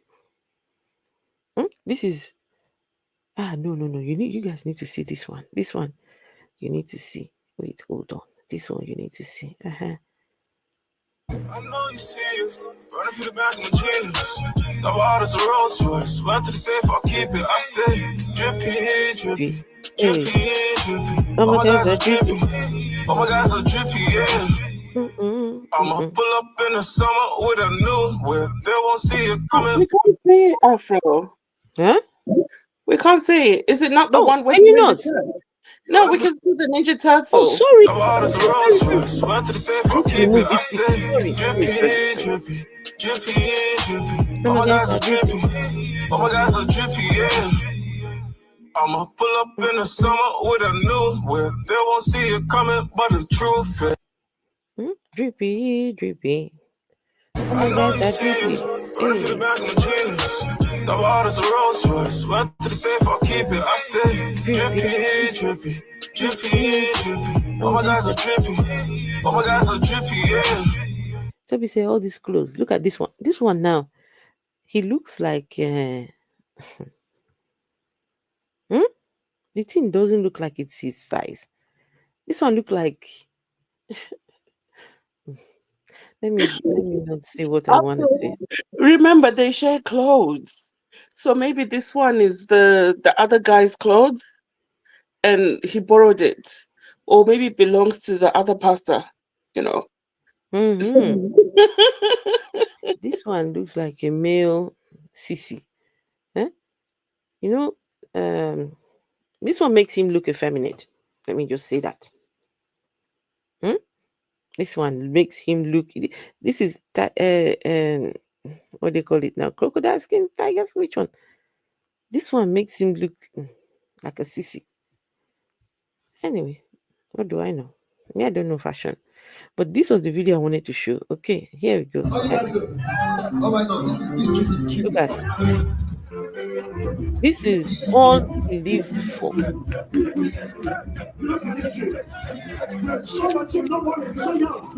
Show your drip.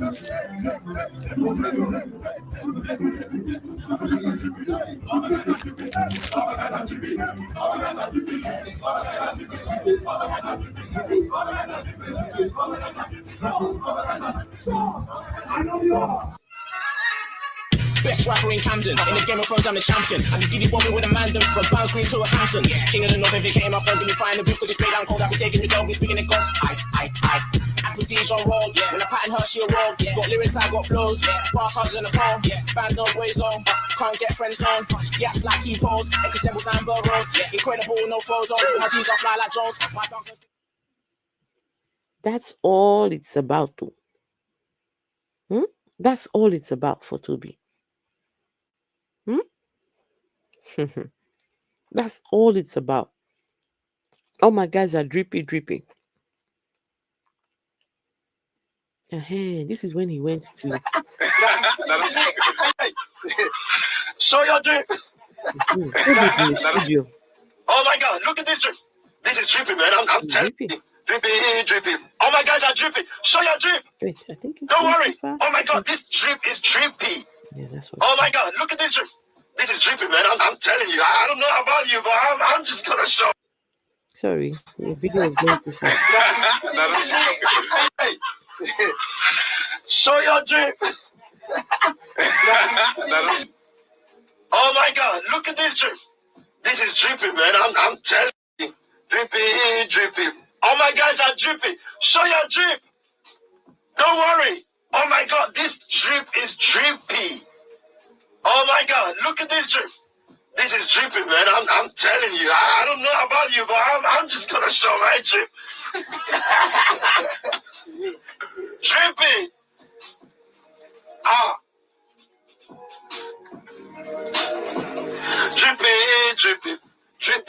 Drippy. Oh my guys are drippy.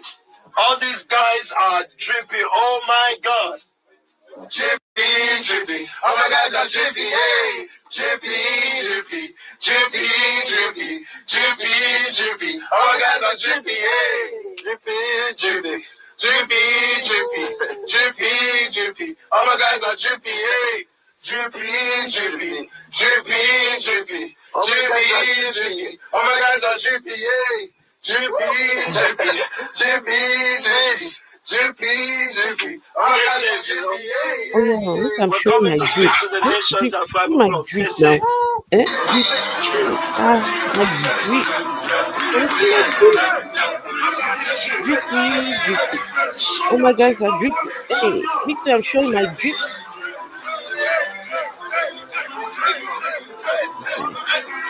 This guy. Hmm? Look at, they're showing their drip. Hey. Afro. The nations at 5 o'clock. Say. Afro. All these people saying drippy, drippy. Where are they? Where are they? Were they Most there of them are at the gone. service, the crossover service? Some of them are still there. I can see S Rose. S Rose is still there. Some of these people are still there. No, but maybe 2 or 3. Look at how full that hall is, Afro. Compared to the number of people that were at the crossovers, you could count them. It was 4 rows of people. You could count how many people were in that auditorium. Which one? Which one are you talking about? The crossover. They're all gone. No one stand for that nonsense. Most of the ones there now are like new faces. Yes, they haven't experienced the abuse. Either that or they're in too deep. They're still heavily brainwashed. They don't know what else to turn to. We just say she likes the outfits. Okay. Are you inspired? Are you inspired? Afro, you're going to make Daddy Freeze salivate with this video. No need for him to salivate. 11/11 next year. He should come now and do party again. 11/11 next year. He should come and do party. Huh? It's full of women. Young women, you mean? Young ladies. To be the drippy CC. Next 11/11 should be in Ibadan. That's where they should do it. Not London. I'm a bada. Kini sore. They go do they go do drippy in Ibadan. Let us drip in Ibadan. Chineke. 44-year-old uncle on top of bleeding for seed. Get the drip. Chineke. Some of these people bled. They bled to get all right. Drippy, drippy. Oh my guys are drippy.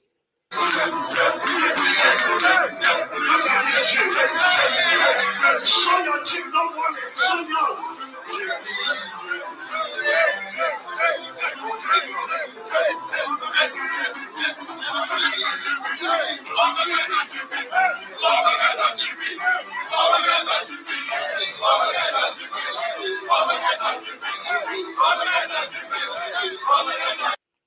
So Toby, let me explain something to you, Toby.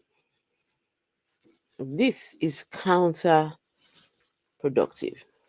So you want to dress to show these people. Imagine you're in this place and you have Primark shoes while everybody's showing their drip. How would that make you feel?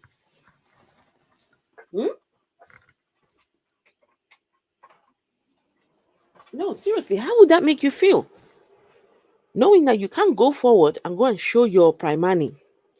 You can't. So what will happen is this person will think, next week I have to either beg, steal, or borrow. So I can come and dance drippy, drippy, drippy song. All my guys are drippy, drippy. What? Anyway, let's continue. This is my. When I first saw this video, all my guys are drippy, drippy, I knew that look, it can't go far. This cannot, because young people want to. This is horrible. What things like this? Anyway, let's continue with this. Okay. He said all his drip, right, were paid for by Mary. He has never taken a penny from the church. He believes that it is important for him to dress that way that he does because he needs to inspire these young people. Right? They need to understand that there are legitimate ways of making money through entrepreneurship. He acknowledged that in his witness statement that Spark Nation have been investigated by Charity Commission. This matter was the subject of close cross-examination by Ms. Huanchuku. He explained that although the commission recognized our work in the community, they had a disagreement with our accounting system. The appellant explained that a typical church gets tithes and offering. We operate differently. Spark Nation proposed a program for the year and set up local entities to drive that goal. For instance, the establishment of a safe house. Those local groups then fundraise independently. The Charity Commission were unhappy with that as they were unable to see clearly where the funds were coming from. They wanted a central bank account, but the banks refused to open one for Spark Nation. Why would the bank refuse to open? Why would they refuse? Anyway, at one time, never mind. At one time, the church did have bank accounts, but these were closed down and no reasons given.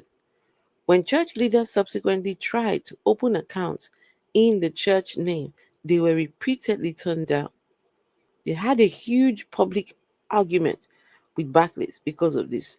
Spark Nation members felt it was because they were black and young.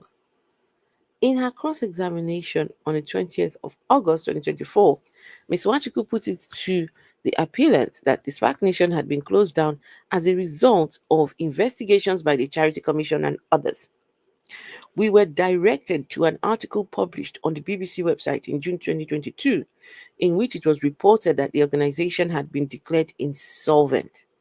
Ms. Wachiku had also obtained a printout from Companies House. The appellants agreed that a previous manifestation of the church had been closed down following a hearing in the High Court, but that they are now operating under the name of Spark Nation Limited. He maintained that the Charity Commission had now closed all inquiry into its finances. He stated he has a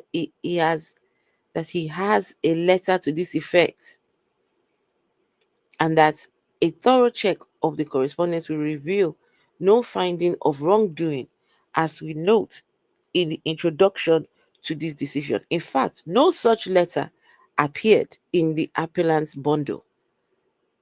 Toby keeps saying they've got a letter of apology from BBC. They did not find the letter of apology. They've got a letter from the Charity Commission.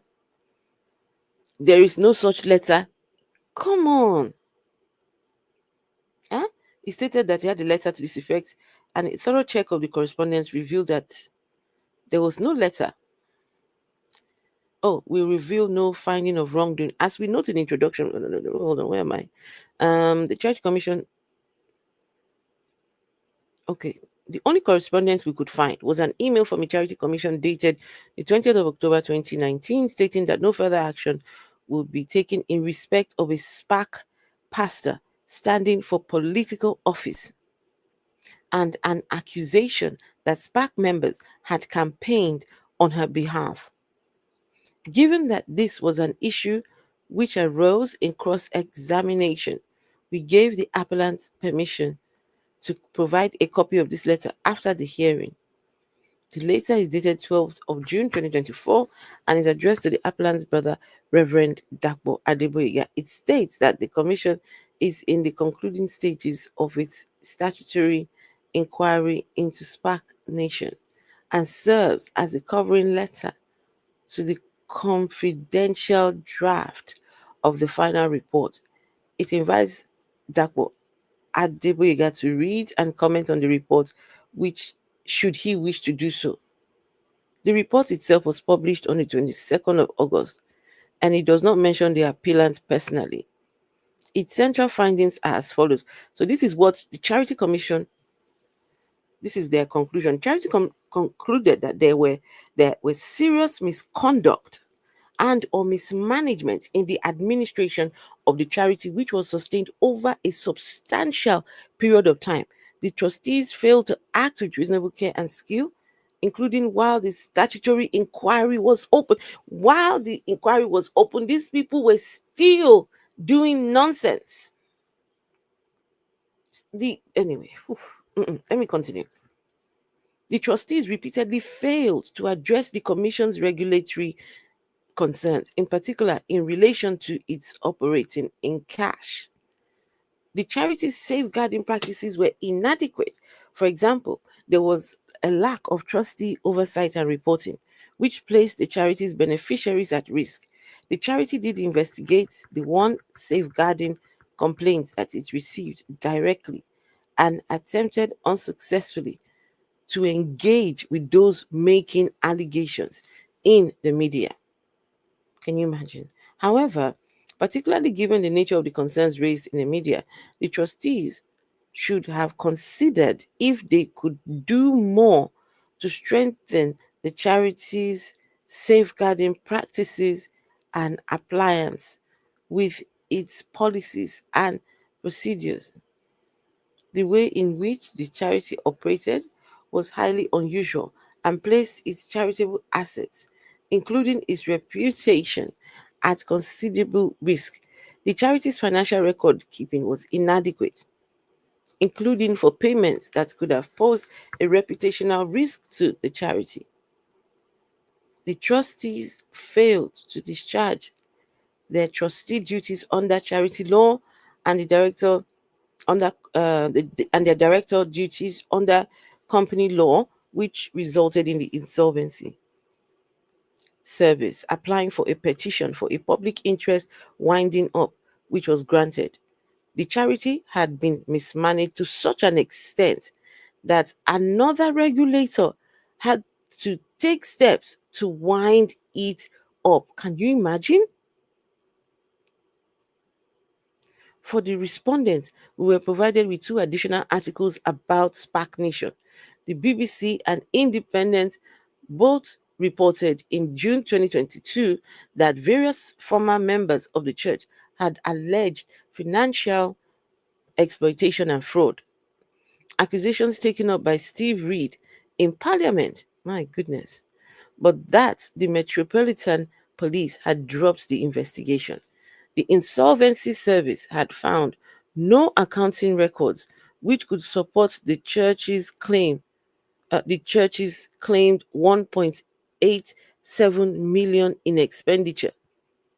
So the Insolvency Service found no accounting records which support the church's claimed 1.87 million in expenditure, and its chief investigator has concluded that the church was operating with a lack of transparency.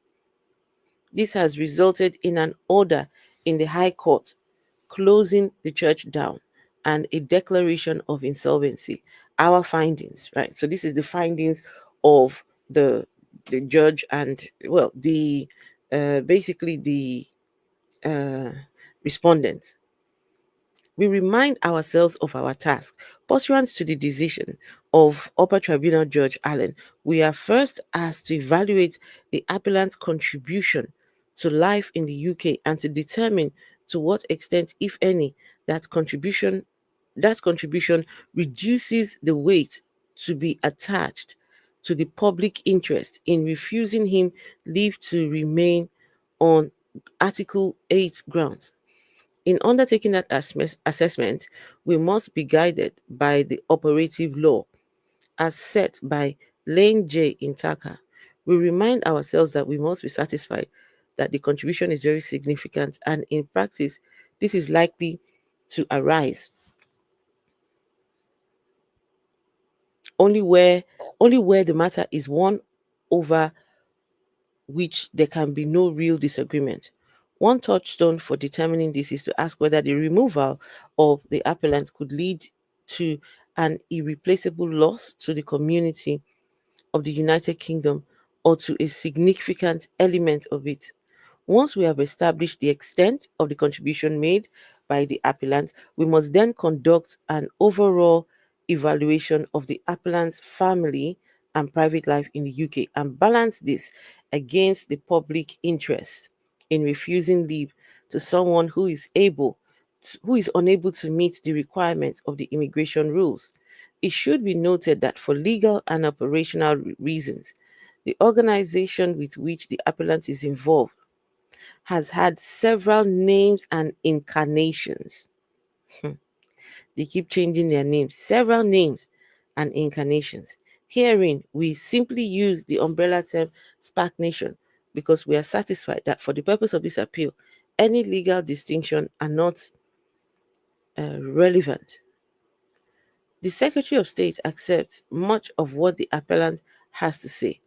It does not appear to be contested that the appellant plays a pivotal role in the establishment of Spark Nation.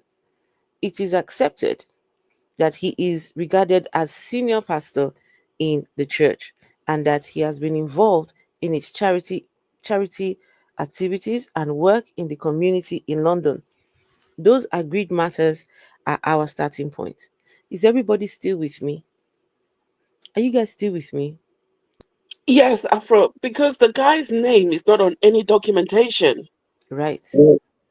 Is it Dapper? Why are they contesting Dapper? Because Dapper's name is on there. Yes. Not Toby. Hmm. Toby is nowhere to be found. Even in the companies, is nowhere to be found. Do you see him thinking that he's being strategic and clever has actually worked against him? Basically, the way they look at it, all he's saying is just waffling. It's just words. There's no way to prove. This is why the Home Office lady said something about prior to 2005. It needs to prove it. Otherwise, all it is just words. And then when you start questioning him, or he gets stuck, he start calling you a dullard, a rat, a cockroach. It's crazy. One thing he didn't understand, he didn't envisage is that, look, how can you be claiming to be a pastor of this church? Now you're telling everyone that you are the main brains.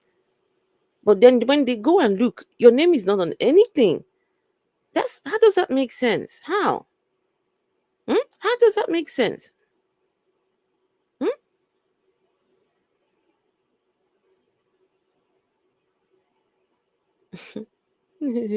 Toby, they bed, they sleep. So Shegun Adeyemi, you know they bed, they sleep. Look you dey awake to come and type comment in here. Hey, yeah. How much did Toby give you now? Shegun Adeyemi, how much has Toby given you to come and oh sorry, I forgot. Toby does not pay. You guys pay Toby. How much did you pay for you to come and add this comment here? I bet Shegun Adeyemi went to Toby, said, Toby, don't worry. Let me give you £20. I will go and put comments in Afro 80s. You see? Don't mind Afro 80s and Vessel. Toby, take £40. Let me go and put comments. You paid him to come and put comments. Hey, look at yourself. Yeah. Anyway, let's continue. So, we see no reason to reject the evidence generally about the charitable endeavors of Spark Nation, namely that it runs a food bank in London, that it operates a series of safe houses, and it supports its members in starting up their own businesses or in otherwise legitimately earning a living for themselves. We accept that the church has endeavored to lead young congregants away from crime and gangs in particular, and that it has, in individual cases, been successful in doing so. We have read with care the personal testimonies of young people who took the time to write to the Home Office in support of the appellant's human rights claim in 2021, summarized at our 1721. Anyway, although there is ordinarily a limit that can be placed on evidence that is not tested, and evidence which is relatively old, we note that Ms. Nwachukwu did not make any submissions about these letters and statements, and we are prepared to treat them at face value as reflecting the genuine feelings and beliefs of the authors at the time and that they were written. The witnesses all testified to the appellant having played an important role in their lives, to having them turned away from crime, drugs, and antisocial behavior. It is obvious that his preaching and his personal intervention meant a great deal to them. My goodness. Toby's preaching meant a great deal to you people. Something must be wrong with all of you. Because when we have gone and we have tried to listen to what Toby has to say, and my goodness, I will even end this live stream. I will go and show people this is what you people are attesting to. We further accept that the appellant and his partner have. See, Sino Pataki, who was the person that was asking me about Toby's children? So far, so good. We're on page 12. Nothing about children yet. Huh? So we further accept that the appellant and his partner have, as detailed by these witnesses, opened the doors to their own home and accommodated vulnerable young people at various stages over the years. Likewise, we are prepared to accept that the supportive letters from various community leaders and honest reflection. Right? We do not doubt. We do not doubt that over the years he has impressed a lot of people. We do, however, note the absence of corroborative evidence in respect of most prominent agencies that the appellant claims as his supporters. There was nothing before us from Metropolitan Police, from Downing Street, the Mayor of London, or the Home Office. All the institutions which the appellant claims to have enthusiastically endorsed his work. Can you imagine? Toby went and bragged, but had nothing to show that these people actually were endorsing his work. The absence of any supporting evidence from the Metropolitan Police is particularly striking, given the appellant's claim that senior police officers would attest to the fact that I am an absolute necessity to their fight against crime.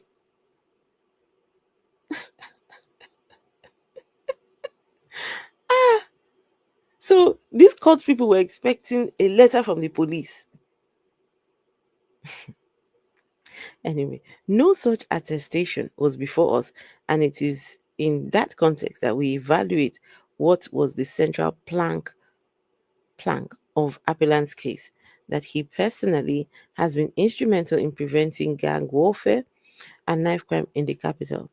As we have said, we have accepted the individual testimonies of witnesses who aver that they left lives of criminality with the appellant's help. Beyond these few cases, it has not been possible for us to reach any positive conclusion about the impact that he may have had more widely. In his oral evidence, he repeatedly claimed that he was driven out of Croydon, and the knife crime in that area rose by 50%. As evidence of this claim, Mr. Olawanle attempted to rely on an article which covered, in general terms, the fact that knife crime in Croydon is high. This article nowhere mentioned the appellant or SPAC Nation, nor did it offer any comparative data over a period of time. As such, it was of no assistance at all in establishing whether there was in fact a 50% rise in knife crime in Croydon after the appellant ceased his operation in the borough, or if there was, whether that can be attributed to his absence. This on-evidence claim about Croydon was characteristic of the appellant's evidence overall, which we found in many instances to be hyperbolic. For instance, there was nothing at all to support his assertions that his presence in London is needed to calm the nerves of people from ethnic minorities following the fascist uprising of August 2024, or that his presence is an absolute necessity to fighting crime. There was no corroboration for this claim to have visited Downing Street on countless occasions. Chai. Vessel, are you there? I'm here and laughing.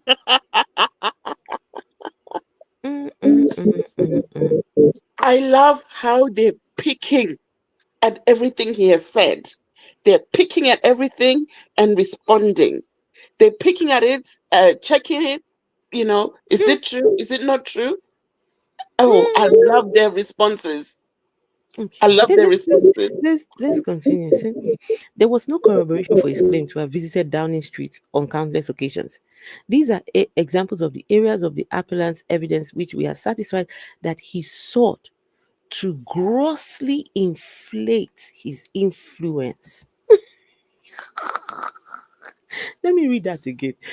These are examples of areas of the appellant's evidence where we are satisfied. Home Office, lawyers, these people are satisfied, the judges, that Toby sought to grossly inflate his influence. This tendency can be seen in all areas of the evidence that were more particularized. In his live evidence, the appellant repeatedly referred to having single-handedly recently organized a huge football tournament. I managed to organize 5,000 spectators and 42 teams in a week. No one else can do this.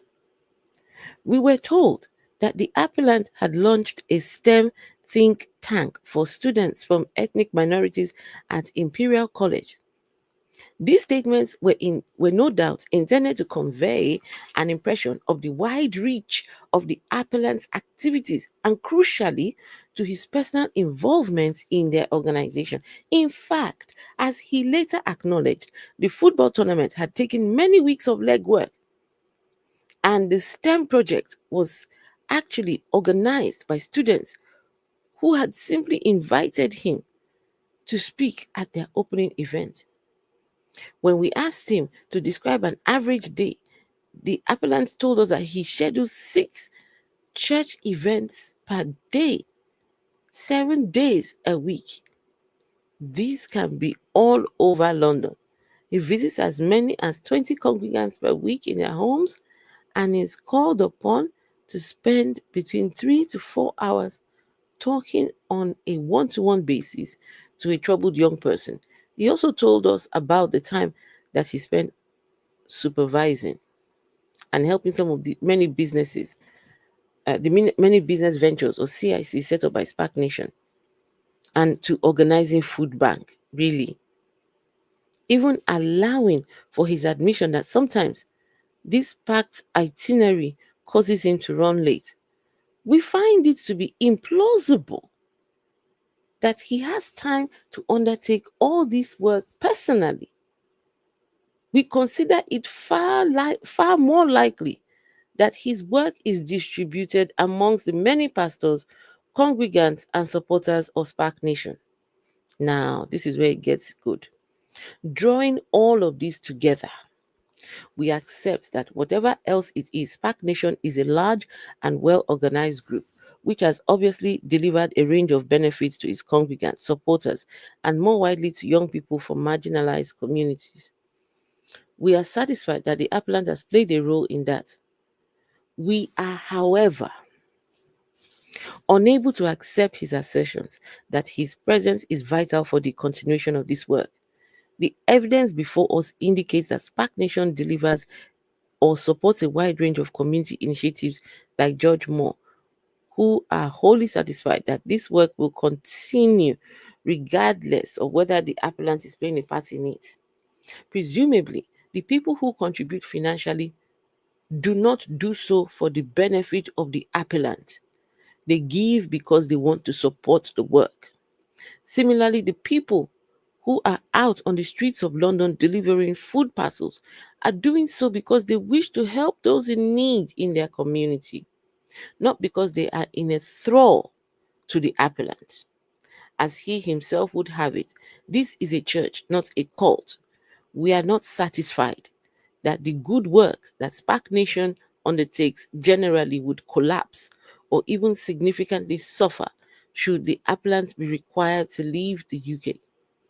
As we note above, we are satisfied that there are individuals for whom the appellant has been a significant source of moral and financial support, and we have attached weight to the positive influence that he has brought to these young people's lives.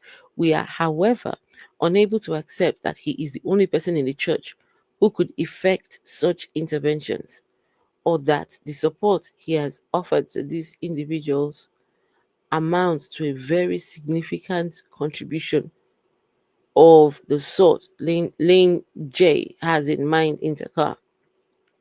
It follows that we need say very little about the Charity Commission report. Safe to say that it clearly identifies very serious failings in the management of Spark Nation. It simply serves to underline that the appellant's activities and the extent to which they may have been said to amount to a significant contribution are not matters over which there could be real disagreement. We have found it necessary we have not found it necessary to investigate or consider the various allegations that have been publicly made by Spark Nation, that have been publicly made against Spark Nation by former members, the MP of the BBC Panorama, amongst others. We were provided with very limited evidence in this regard, and we have not given it any weight in our overall assessment, right? Accordingly, we are not satisfied that the appellant's charity work in the UK is such that the public interest in refusing him leave is diminished. Proportionality. We proceed directly to considerations of proportionality. It being agreed that the appellant does enjoy Article 8 rights in the UK, and that the refusal of leave will amount to an interference with those rights, since a consequence of that decision will be that he must return to Nigeria. Oh boy, return to Nigeria. In respect of the appellant's family life, it was the finding of Judge Moore that there are not insurmountable obstacles to the appellant continuing his life with Mary in Nigeria. They say make you carry Mary with you, go to Nigeria. She can continue playing keyboard in Nigeria. Plenty keyboard there for Niger. 100,000. She can continue to get it. 100,000 pounds can easily be converted to 1,000. Not converted, can easily be changed to 100,000 naira. I'm sure she can earn 100,000 naira. No, she can still continue earning 100,000. It's not a problem. Okay. Hey, these people said Toby can go back to Nigeria with Mary, but these people don't know that they have Lucy. Miss Wachuku, do you know about Lucy? What will you do about Lucy, Miss Wachuku? That's now you guys are laughing. That's the best part. These people said, listen, let me read that. The appellant cannot therefore meet the requirements of Appendix FM relating to leave to remain as a partner. It was further the finding of Judge Moore that the appellant has not demonstrated that there will be significant obstacles to his integration in Nigeria. And again, that is an hold on. No, sorry. In respect to the appellant's life, it was the finding of Judge Moore that there are not insurmountable obstacles to the appellant continuing his life with Mary in Nigeria. There's a bit of back thing in your mic. Okay, I'll mute. I just wanted to say quickly that cue the kids. If the kids are his, if he has any children in the United Kingdom, this is where they would have been inserted. So far, so good. We've not seen anything in relation to Toby's kids. Nothing. Can you imagine? Can you imagine telling the judge, what about my children? Judge, please, what about my children? My children love me so much. This will affect them, their school, you understand? Once you put children in, come on, somebody will. Anyway, let's continue. So it says that the appellant is unable to meet. Wait, no, let me do this. Okay, the appellant is unable to meet the requirements of the rules relating to private life claims.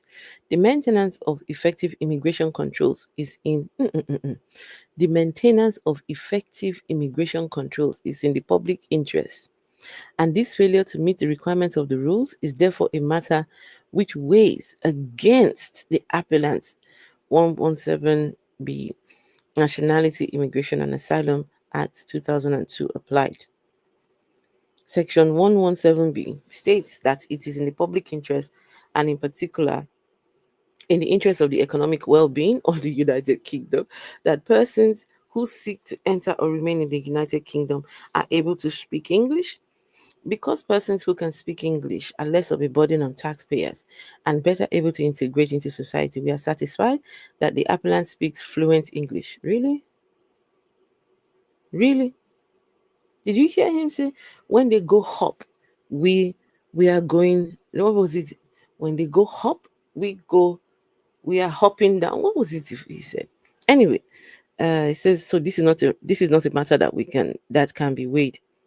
It is in the public interest that, in particular, in the interest of the economic well-being of the United Kingdom, that okay, I'm not going to wait. Let me. Hey guys, listen to this. The appellant himself avers that he has never had paid employment in the UK. Toby said, does anybody remember when Toby said he was working as a kitchen porter? Hey, Toby said he was making 400. Out of the 400 pounds, he will remove 270 for young people. Afro, what about when he said he had to give up the business to start with the businesses to stop culture of competition within the church? Hey, these people. This guy can lie. Toby. Hey, guys, when I tell you that this thing was such an eye-opener. I don't know if Exposer, they don't see this. Exposer, have you seen this? Hey, my goodness. Says, the appellant himself avers that he has never had paid employment in the UK and that he has never benefited financially from his relationship with Spark Nation. Really, he is entirely reliant on Mary for funds. In line with the decision in Rupiah versus Secretary, we are satisfied that Mary's support means that the appellant is not financially dependent upon the state, and that this particular interest consideration is not therefore one that should weigh against him. Section 117B mandates that little weight should be given. Mandates that little weight should be given to a private life or a relationship formed with a qualifying partner that is established by a person at a time when the person in the United Kingdom is in the United Kingdom unlawfully. Right, I see.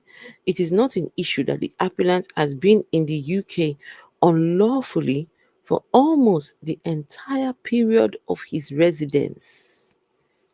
He embarked on his relationship with Mary and established Spark Nation when he knew that he had no leave to be in this country at all. As such, those aspects of his family and private life can ordinarily attract only a little weight in the balancing exercise. Mr. Olawale reminds us, however, that the appellant will soon reach the mark where he would, by virtue of 20 years continuous residence, qualify for leave on private grounds. This brings us to the question of his claimed long residence. Hey, these people. We recognize that both Judge Moore and Upper Tribunal Judge Allen proceeded on the basis that the appellant has lived in this country since he arrived on a visit visa sometime in 2005. We say sometime in quote because it is not at all clear when that was. Chineke.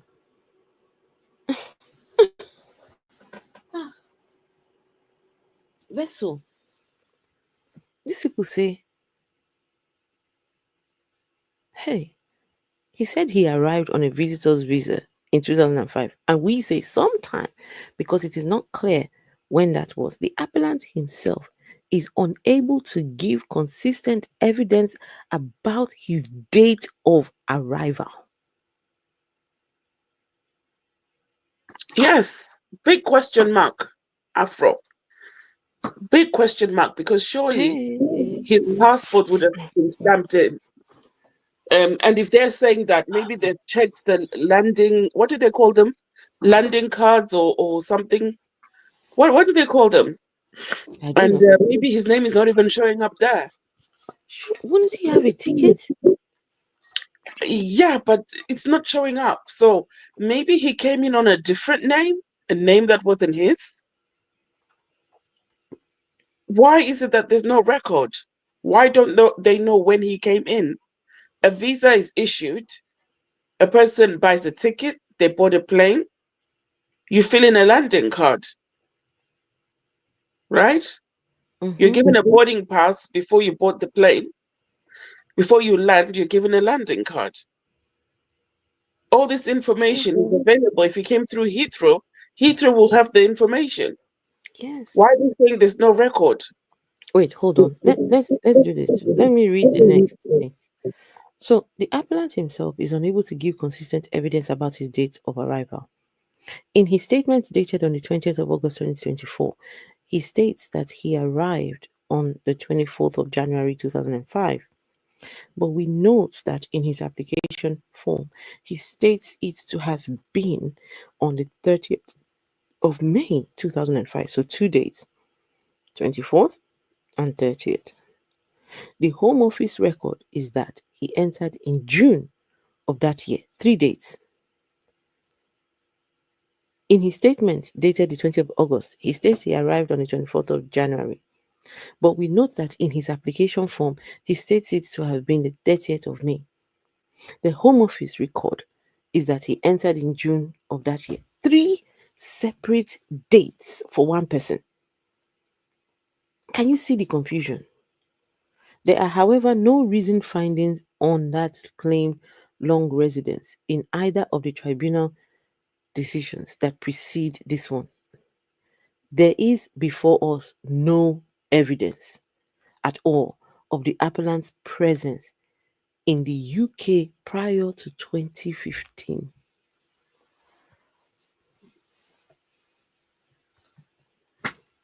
Vessel of dishonor. Yes. As far as these people are concerned, there's nothing to show that this guy was in this in 2015, before 2015. So why is he talking about Damilola? Anything that happened 5 years prior has got nothing to do with him. Absolutely nothing. He left youth in Ibadan. He could have made a difference in Ibadan with the youth there.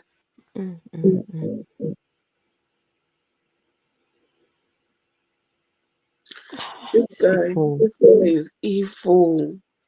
Evil, toxic man. So let me continue. So the lack of evidence led Ms. Wanchiko to inform us that the respondent now puts the appellant to proof in respect of his claimed long residence. She invites us to determine this appeal on the basis that he has only lived here since 2015. We are not prepared to do so. Whilst we recognize that in another arena this may yet be a matter of dispute between the parties, for the purpose of this appeal, it is clear to us that it has been assumed throughout that the appellant arrived roughly when he says he did, and that he has not therefore been put on notice that his claims in that regard might be challenged. For the purpose of this appeal, we therefore proceed on the basis that he did arrive sometime in 2005, because to do so otherwise will result in substantial unfairness to the appellant. All of these residents has been either precarious or unlawful, and so by operation of S11B, we are obliged to attach little weight to it. We are, however, mindful that the public interest is not a monolith, and that all proportionality balancing exercises are intensely fact sensitive. Okay, I won't bother reading that. For instance, in Maya section, we are able, therefore, in this instance, to attach the highest weight that we can. Statutes permitting to the appellant's claim period of residence of some 19 years. In addition to the appellant's long residence, Mr. Olawanle asked us to have regard to the quality of the appellant's private life, and in particular the close relationships with young people that the appellant has developed. What about his children? Olawande, what about his children? Afro, the man has no children. Hey, Ian. At his weak age, he has no children, no house, no prospects, no retirement plan. Has never had All a he job. does is collect designer clothes, pose, and sit in all these expensive cars. Homosexual? Homosexual. He's definitely a homosexual. Definitely a homosexual, because if you don't have paper, you don't have job, you don't have house in this country, he should thank whatever God or lucky stars that he believes in that he never fell sick. Because if he needed medical treatment, they would give him a big bill, a huge bill, in fact. Please listen. These people, just listen to the rest. Listen to the rest. So Mr. Olawanle asked us to have regard to the quality of the appellant's private life, and in particular the close relationship with young people that the appellant has developed.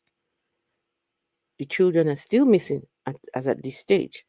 And we record above, we accept and have attached some weight to the evidence that individuals who attribute positive change in their lives to the intervention of the appellant. We are not, however, persuaded that the appellant can only continue to provide such guidance and encouragement from this country. He denied, in response to questions from Ms. Nwachukwu, that he has a strong social media presence in both the UK and Nigeria. This denial serving to underpin his assertion that he can only interact with his congregants in person.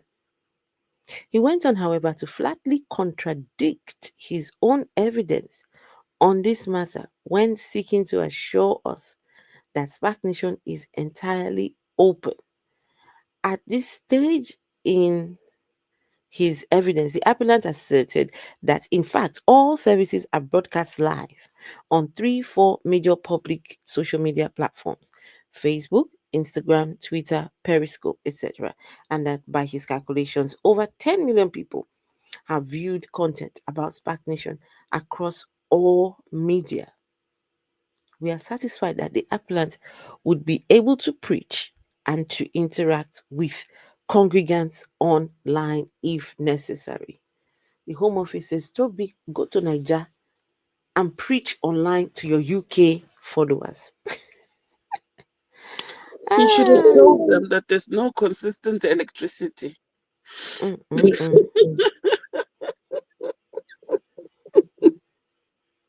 That's what he should have come back with. That there's no consistent electricity, so that would be difficult.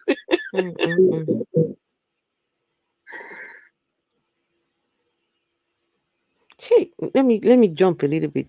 Here it says we are not satisfied that the appellants would face any difficulties at all in returning to Nigeria beyond inconvenience, and we are quite satisfied that his relationships with Mary and with his congregants would be maintained via modern means of communication in the short period that he waited for entry clearance.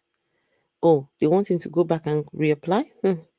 Weighing all of the foregoing in the balance, we conclude that the decision to refuse leave to remain was wholly proportionate. The appellant seeks to rely on private and family life relationship, all of which has been established while he was in the UK unlawfully, and which would survive his return to Nigeria. The interference would therefore be limited and lawful in all the circumstances. The decision, the appeal is dismissed. Chineke.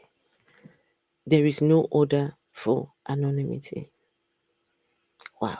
Dated. This is the Upper Tribunal, Judge Bruce, Immigration and Asylum Chamber, the 14th of October, 2024. Domina says he can bring solar panels and a generator. This one, he says he's coming with the private jet. You are busy talking about solar panel. The man said he's coming with private jet and Gucci bags. Remember? He said private jet and designer bags. Huh? Private jet and designer bags. There's a video. There's one that I wanted people to see the other day. I was looking for it and I could not find it. So let me just look for it very quickly. Give me a second. In the meantime, please, can you guys like the stream? Give it a thumbs up. I have super chat features if you would like to send a contribution. Every little helps. And, bringing you all this content, 2-3 hours you spend here, bringing you some, well, unlike Toby, you don't have to bleed for seed. Bleeding for seed. Oh my goodness. Drippy. 1 second. Let me see if I can find that particular video.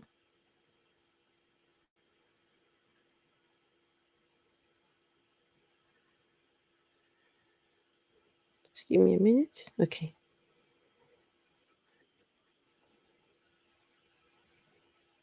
Okay. So,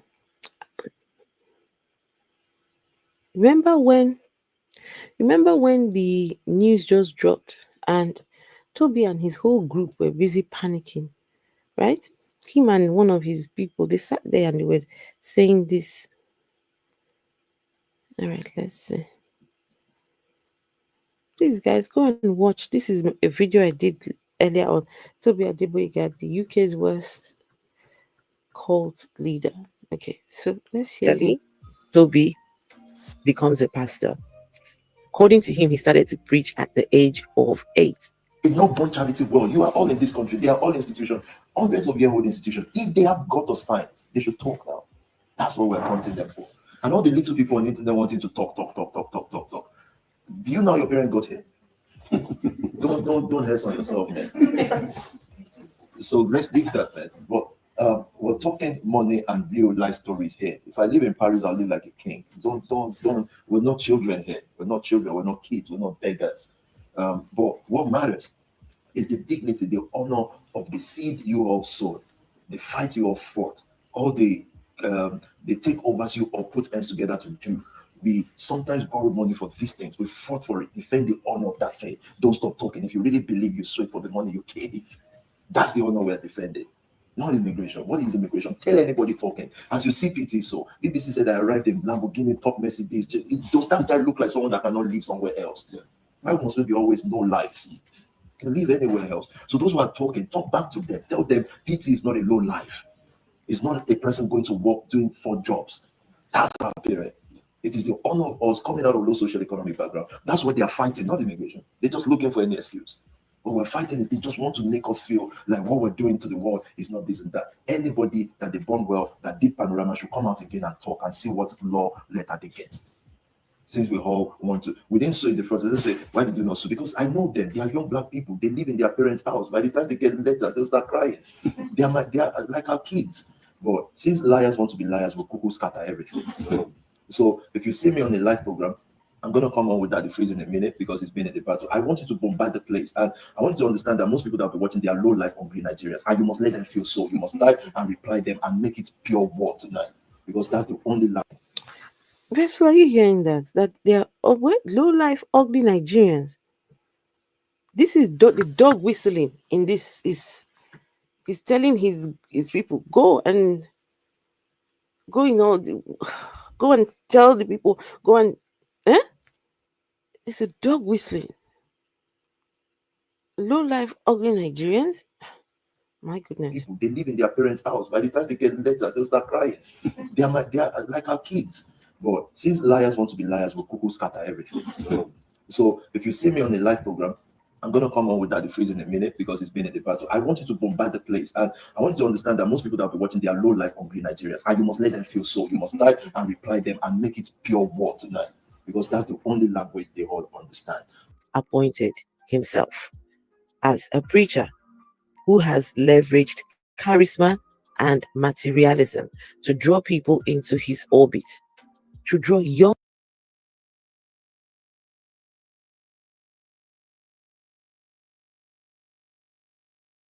I can't hear you, Afro. You've cut out. No, I haven't. Sorry. Okay. Have you heard him talking about women? Hold on. Let's see. Guys, this is the video I released earlier on today. The UK's worst cult leader. So you can go and check it out. It's a very short video. Right. Let's see here. Her name, Lucy or Mary. By this time, when Toby, can you imagine? I was just doing the video and just editing. And look, by this time I didn't know that Lucy, I still. And look what happened. And integrity. Only recently have we started seeing his wife. Her name, Lucy or Mary. Look when Toby, the thing just landed on Mary, that Mary girl. Wow. I was like, whoa, that's spooky. He refers to her, he calls her Lucy. On the Tribunal papers, she is Mary. It makes no sense. But what's important is Mary, Lucy, Mary, no one's ever heard her speak. And you would hear Toby say she likes to be in her own corner. She's very submissive. She's just very quiet, he says. I find that problematic, especially for a man who is very loud, who is a show-off. Yet his wife chooses to not say anything. I have never heard Lucy or Mary speak ever. If you know of any videos where Mary or Lucy has spoken, please forward that video to me. I am interested to see what she has to say. Tobi Adegboyega, the misogynistic and exploitative pastor. Toby has a disdain for women. His disdain for women is evident in his words and actions. He has made derogatory remarks about women, reducing them to objects or dismissing their contributions outright. I'm going to teach you how to have relationship with people and not be close to them, meaning that their words don't mean anything. It doesn't matter. It's not. And I had to learn that as a pastor because I know women. I've told you this, and I have no apologies for women at all. I don't care if you feel that, you always talk about women, Switch off. I'm not talking to you. You're not my friend. You understand? But again, if you like the truth, I told you it's going to be a tough night. So I know women. I grew up in church. My dad is a pastor. By excellence, I know women, when they come and start chatting nonsense, I'm looking at them and thinking, this one thinks she's a minister or reverend or this or that. I don't rate you at all. But there are quality women. There are mature quality women. And many times when relationships are not working between husband and wife and husband, parents and children, is because most times they were not able to discern the difference between themselves. If I cannot discern the difference between myself and the next person, it is likely that I would want to impose me on the next person, right? And thereby, I will not be able to take the best out of them.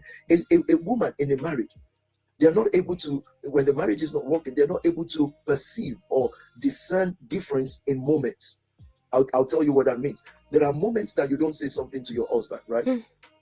There are moments, and I was learning from one of the mentors earlier, and they were saying that when a man hears something like, hey, we need to be talking sometimes in this house, the man is replying with things like, yeah, if you have something to say it now.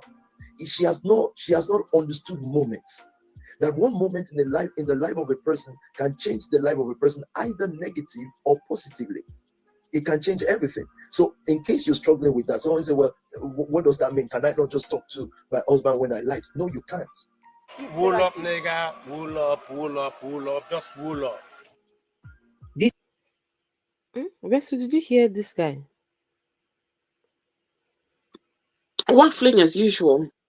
Oh, did you hear the things he has to say about women, though? That wasn't nice at all.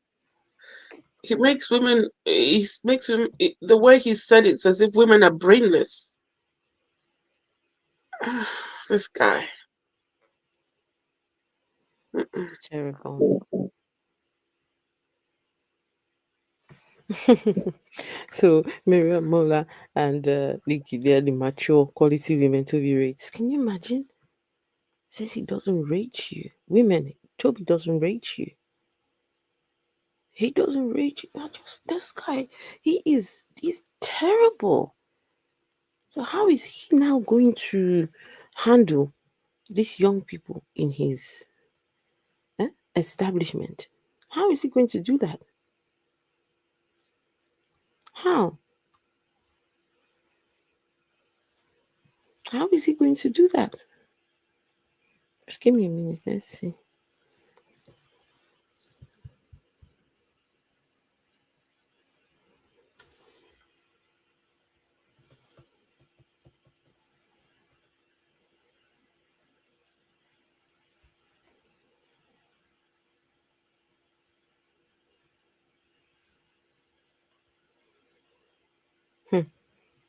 Look at your guy now. Look at him. Look at.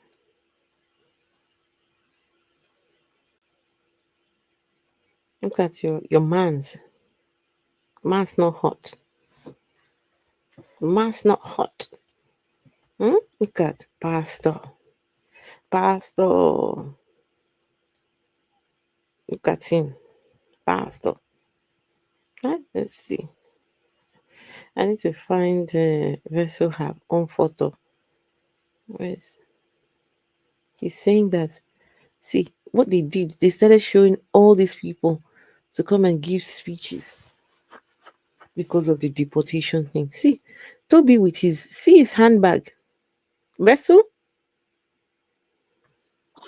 Is it the yellow one? Oh, this is a different one. I like Have the you? yellow one he had the other day. Why? That one is very feminine. This isn't feminine. This is feminine too. Look at it. I need to see it from the side because it just looks like an overnight bag. Look. Ah. Look at this. Oh, Toby. Look. Because it is it LV? Is it LV? What's that? Yeah, it's a Louis Vuitton, but Must we? It's definitely not a man bag. Just who told you that this is for men?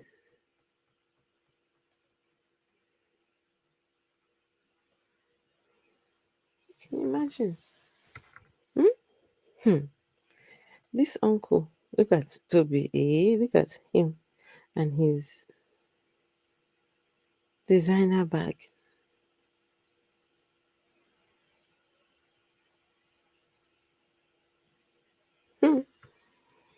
Did he come and open? Look at it's complete with his handbag.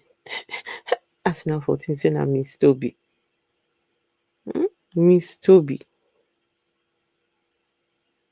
Miss Toby. What's he saying here? Hello, everyone. Hello. The last few Hello, days has been everyone. nothing but phenomenal. I want to say thank you. Hello, everyone. Thank you to those who made my birthday and 11/11 festival memorable. It was a night and day. The joy in the room was palpable. People felt happy. And that could not happen without all of you loving me, loving us, loving the family in our good days, in our bad days. You're just true supporters. And I thank you. Those who brought the music, they brought it out of honor. It wasn't money. It was just honor. From CDQ, thank you. Satan, my dear brother, thank you. You guys are nothing but amazing. Sean Kuti, Yetunde Kuti, I'm grateful. They had to shut other things down to run in and out of London. I thank you. Casey, what can I say? It was a complete shutdown. And thank you, Casey. Thank you. And of course, family member, Davido, 001. Thank you. I thank you for the honor, for the gift of honor. It is memorable. And I'm glad everybody enjoyed themselves. I've already extended my greetings to those who cleaned up, those who served food, those who did everything. Everyone in that room was VIP to us. So we prepared an atmosphere for about 600 or so VIPs. However, it came to be thousands of VIPs. And I thank you for allowing yourselves to honor us. We are grateful. The whole family, the church that I lead, we are all very grateful. The chairman of the day, Obi Kubana and Lush, I thank you. Money, Joey Zaza, Chico, I thank you. My dear sister-in-law, Toke Makinwa, I thank you. Senator Eniola, let me stop mentioning names. Let me tell you, the people working behind the scene, I'm grateful. Lati, UB Franklin, family member, so. David Adeleke's men are doing great. What can I say about my brother, my friend, my family, Daddy Freeze and Tazeboard? Thank you. Church Hill, thank you. And of course, the energy God, when it got to the stage, everything. So he's talking about his birthday, 11/11, right? They use this as their, I don't know, carnival, or just 11/11 is like the day when they celebrate his birthday. But please do not get it twisted and think that this was just a show, or this was just people love this man, hence why they gathered. No. Before the birthday, these people were actively getting the people to donate money. There was an active recruitment, active thing going on for these young people to donate money. They've deleted most of their videos, but the evidence is still there. It was these people, they all came together, the church members, they all came together and provided. You see, Daddy Freeze, all the people that appeared on that day, it was these youngsters. They were the ones that came together, put all the money and organized everything. Toby was just there like a king, doing nothing. Everybody else donated for 11/11. This was part of the mobilizing. Look at this. They called it the 11/11 enterprise. So this was 2 months ago, just before the event. They were holding streams to try and get the people. 11/11, 11/11, 11/11. The big day is coming. You need to get lines. I'm telling you, it was crazy. These people are sick. And he put us in the visibility of now. 11:11 was saying enterprise. Slowly but surely, thank you. God's instrument. He gave us the work when we didn't plan for it, the works. They were God's instrument. He's the one that gave us 11:11. It's not birthday, it is a statement day. And slowly, he's choosing his own instrument to do what he wants to do, his own way. So when we have funders launch, including those who are watching, there are 30 lines. And in my own mind, I'm already dedicating leading lines. Leading lines mean those who are doing this thing quick, fast, because they know the visibility. The last 11:11, you're talking of millions of people saying Christ was not a humble preacher. He never came and said, look at me. As you see me now, I don't even know what's going on, what I will hit next. But just know that there is heaven. He went to the pinnacle, the top of the mountain, and said, if anyone desires life, they should come to me. Can you guys hear the undertone of the scam begging? Can you guys hear it? No. Vessel, can you hear it? Talking about lines. Talking about money. All of this. Yeah. To get these youngsters to raise money for Tobi's birthday. Let me take it back. Please listen to the undertone. Listen to what this guy is saying about money. He's a scam beggar. Yes. Please listen. This is how they were. These people. They've taken that burden to be different and to dare to be different. So in love house, you're there, you're under leadership. Leadership is telling you, get this funding, get this, put it there, put it there. More people, their fear is coming to you. You'll still be in Imperial, wherever, teaching, and you'll be in billions. But you see, the heart of a man and the eyes of a man who is tribal and regional is so close that she cannot see beyond his or her nose. It's better thinking. The money culture thing. Pastor Nick is money culture, or those things. How will banking be a billion? You can sit down today and think exactly how. The how is already in your hands. It's the souls. And the economy, thank you. And the economy of soul is high visibility. Now we ask ourselves, what kind of visibility do we want? God was the one that helped us out of visibility of church because you only gather crabs. And he put us in the visibility of now. 11:11 was saying enterprise. Slowly but surely, thank you. God's instrument. He gave us the work when we didn't plan for it, the works. They were God's instrument. He's the one that gave us 11:11. It's not birthday, it is a statement day. And slowly, he's choosing his own instrument to do what he wants to do, his own way. So when we have funders launch, including those who are watching, there are 30 lines. And in my own mind, I'm already dedicating leading lines. Leading lines mean those who are doing this thing quick, fast, because they know. Tobi is telling his people that 11:11, his birthday, it was God that gave them that date. It's not birthday. It is a statement day. Are you hearing this, people? It's a statement day. He already has lines. He says, I'll take that. Please just listen. The undertone. These people. So all that show, Daddy Freeze, and when they were all dancing, and these were the kids donating. Statement day, like the statement day he gave to the Home Office. Everything about this man is a statement. When I tell you that this guy is devious, hold on, let me take that back. You guys can see. Listen, he's talking about lines and talking about, it's just crazy. Thank you. And the economy of soul is high visibility. Now we ask ourselves, what kind of visibility do we want? God was the one that helped us out of visibility of church because you only gather crabs. And he put us in the visibility of now. 11:11 was saying enterprise. Slowly but surely, thank you. God's Can you instrument. imagine? He gave us the work. Can you imagine calling your birthday an enterprise?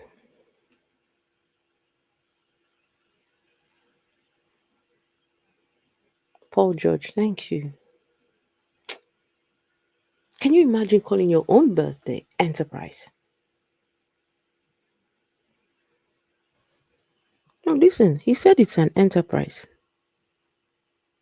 You know why, guys? Let me tell you why these people are very clever. You know, because of Charity Commission. When Charity Commission told these people to start putting all their monies in the bank, then they stopped doing it because now they're saying they don't collect money the regular way. They collect it different. We don't collect tithes. We don't collect offering. It's a lie. They're now calling it different things, right? They're calling it enterprise. They're calling it lines. They're calling it. Why? Because those prying eyes would not notice. But what they fail to understand is that they're so transparent. We can see right through them. So, hands is the souls and the economy. Thank you. And the economy of soul is high visibility. Now we ask ourselves, what kind of visibility do we want? God was the one that helped us out of visibility of church because you only gather crabs. And he put us in the visibility of now 11 was saying enterprise. Slowly but surely. Thank you.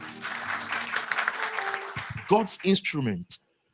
He gave us the work when we didn't plan for it, the works. They were God's instrument. He's the one that gave us 11. It's not birthday. It is a statement day.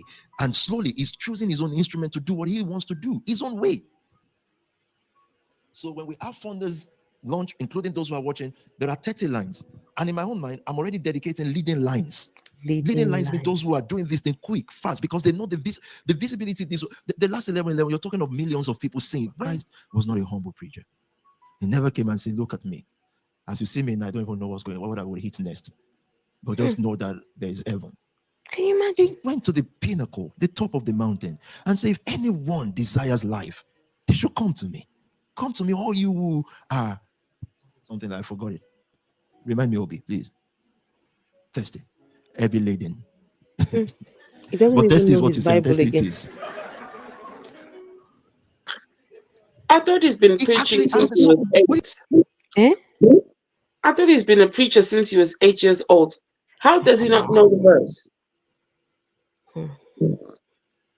Come unto me, all ye that are heavy. What does it say? Heavy laden, and I will give you rest.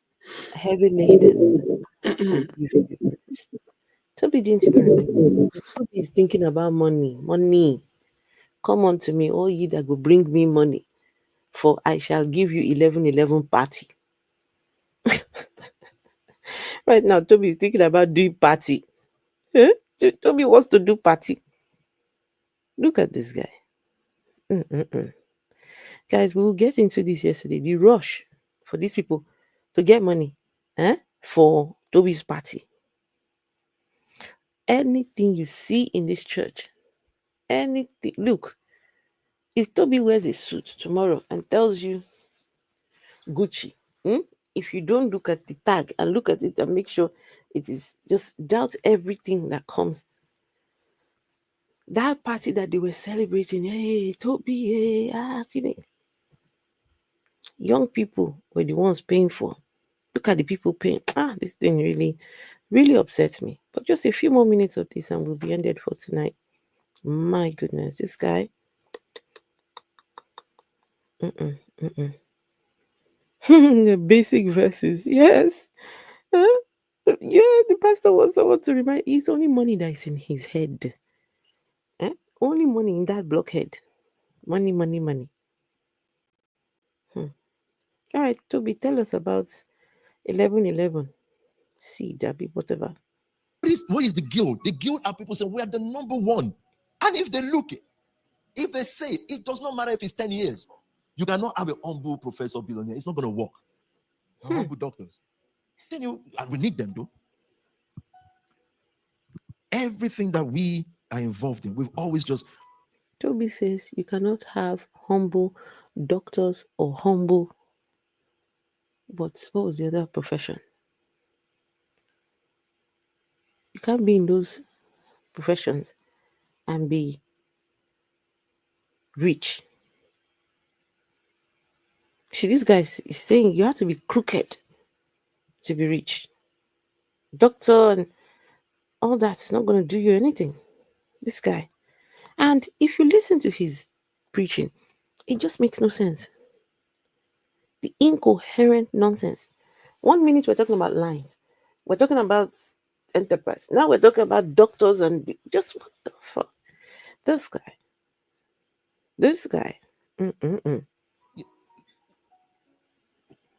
Our wealth, let me go back to that. Our wealth, our determination for unity. Our determination for unity is what makes us family that God blesses. Our determination for excellence. Check. Don't just check these things. Look for the fact. Every program we've done year after year, we've delivered excellence like nobody else has consistently. Our people are getting finer, more refined, more focused. We're getting better people. It's like the system has its own mind. It filters out and accepts in. Our commitment to excellence, our wealth, our commitment to leadership, raising leaders. And it takes time before prosperity becomes common. It takes a lot of time. The first generation, and that's not just first generation as we call it here, the first generation of sacrifices will have to spend more time. Then what happens? The fourth generation that are now the new churches, they will prosper faster. But this is the problem. The first generation give up because they look at their age. Sometimes you're just a practice. Plus, you have to practice. You're also still learning. We first used years of our life to teach church doctrine. We didn't know better. But if we can have enduring generations, it will be a pleasure. Enduring generation means those who are over 30 or close to, and they are not afraid. They are still carrying the same faith, projecting as winners and knowing that no matter if there is unity, if there is excellence, and the other 2 or 3 things that I want to say, your time will come. We just all of this. Tobi wants a bigger cake. Tobi wants a bigger musician at his party. We have to impress Daddy Freeze. We have to drive a Ferrari. On my birthday, we have to have this long convoy of cars. You know, we have to offend with Fendi. Remember? This guy on his birthday, you see all those convoy of cars making people feel like they are less than. Making people feel that, I'm in the UK. How many years I've not been able to get anything? And this guy, look at him. My people, all that. Smoke and mirrors. All those cars were rented. The next day, returned back. All those cars were all used to give you the impression that Tobi was rich. There was nothing to it. Some members are there to catch cruise. Yes, some people are there just to catch cruise and to sleep around. It's been happening. Here's some of the things that go on in this place. The amount of... let me not get into that. refuse to settle for less. Or rather die young than live old less. Because life becomes meaningless. But guess what? He's promised us both. Why? Because of assignment. So I'm proud to say today, there's no weaker person in the nation today. There's no weaker houses. There's no, if anyone needs to get their bearing right, they get their bearing right. Sometimes you get punched, you lose your bearing. You stand back up. There's no big deal in that. The only people that can't stand back up are the offended people. No offended person can ever make anything meaningful in this life. Life is an economy of exchange. Sometimes you'll be offended. You wake up, you brush up, and you get back into the ring and negotiate.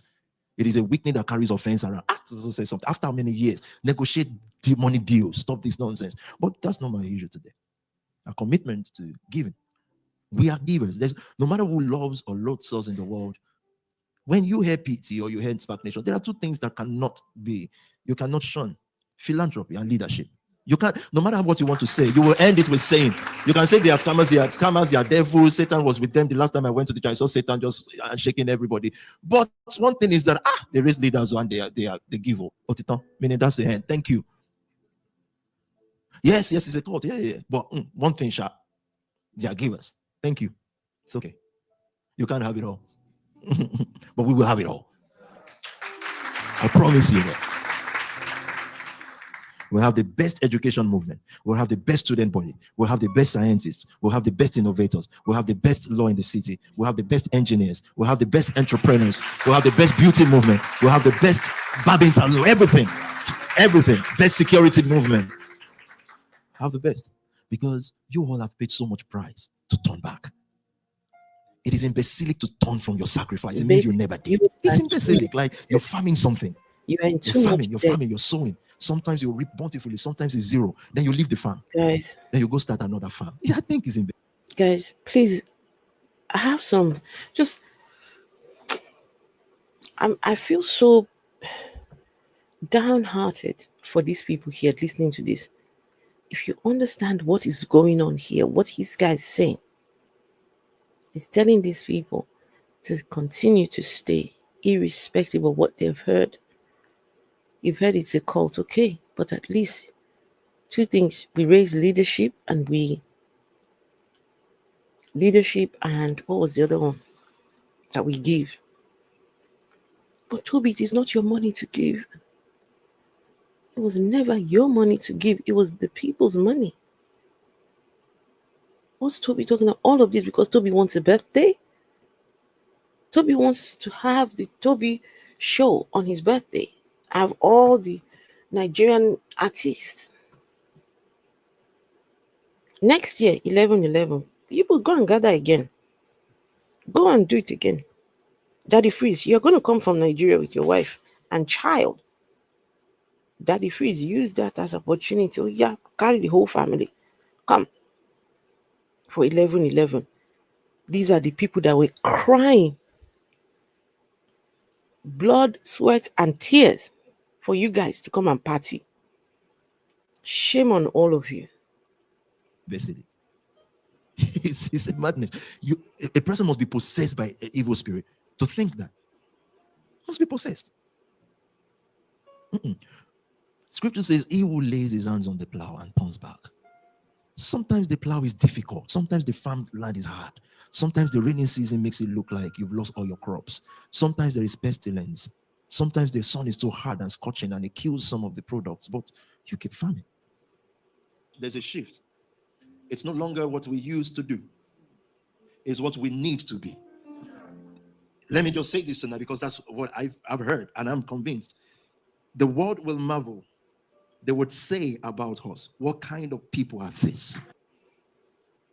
So can you see your friend there? Can you guys see, what's this guy's name? Dapo. This is Dapo here. This guy here. Yes, as the as the person who's down on the books, as the founder of the church, the actual owner. This is Dapo of everything. Right here.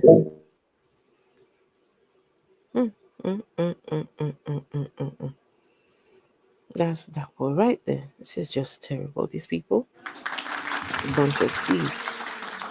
And the only thing that makes a people What are like they that is clapping faith. for? Faith is what separates us from the normal people. It is not body size. It is not handsome looks. It is not age. It is not height. Goliath was so tall, yet David brought him down. So there's nothing to height or look. The heart, the mind that has strength to conceive the word. People look the same. Minds are not the same. A billionaire does not have 3 heads. He has one. If you ever made, you would have thought a billionaire Elon Musk was at least 3 noses around the head so that you can say, you know what? At least you deserve that. I saw Bill Gates today physically. It just looks like you. Well, not the color of your skin and not the color of your skin. What's he talking about? It just looks like you. But I think there's a machine behind that look. What? That makes it different. The nation family is an opportunity for us to make a different statement. And those of you who think that by yourself you can make difference, you can't. We are too weak. So it joins us hip to hip, hands to hands, so that the next statement is a community of billionaires, not one man. We're not interested in one man anymore. It doesn't make any difference. The world has already done that. If we do the one man thing, there is nothing new. Aristotle Onassis was the richest man in the world at the time, but they've never seen a rich community. He's called you to that. What? What's this by guy? Faith. Aristotle We understand Onassis?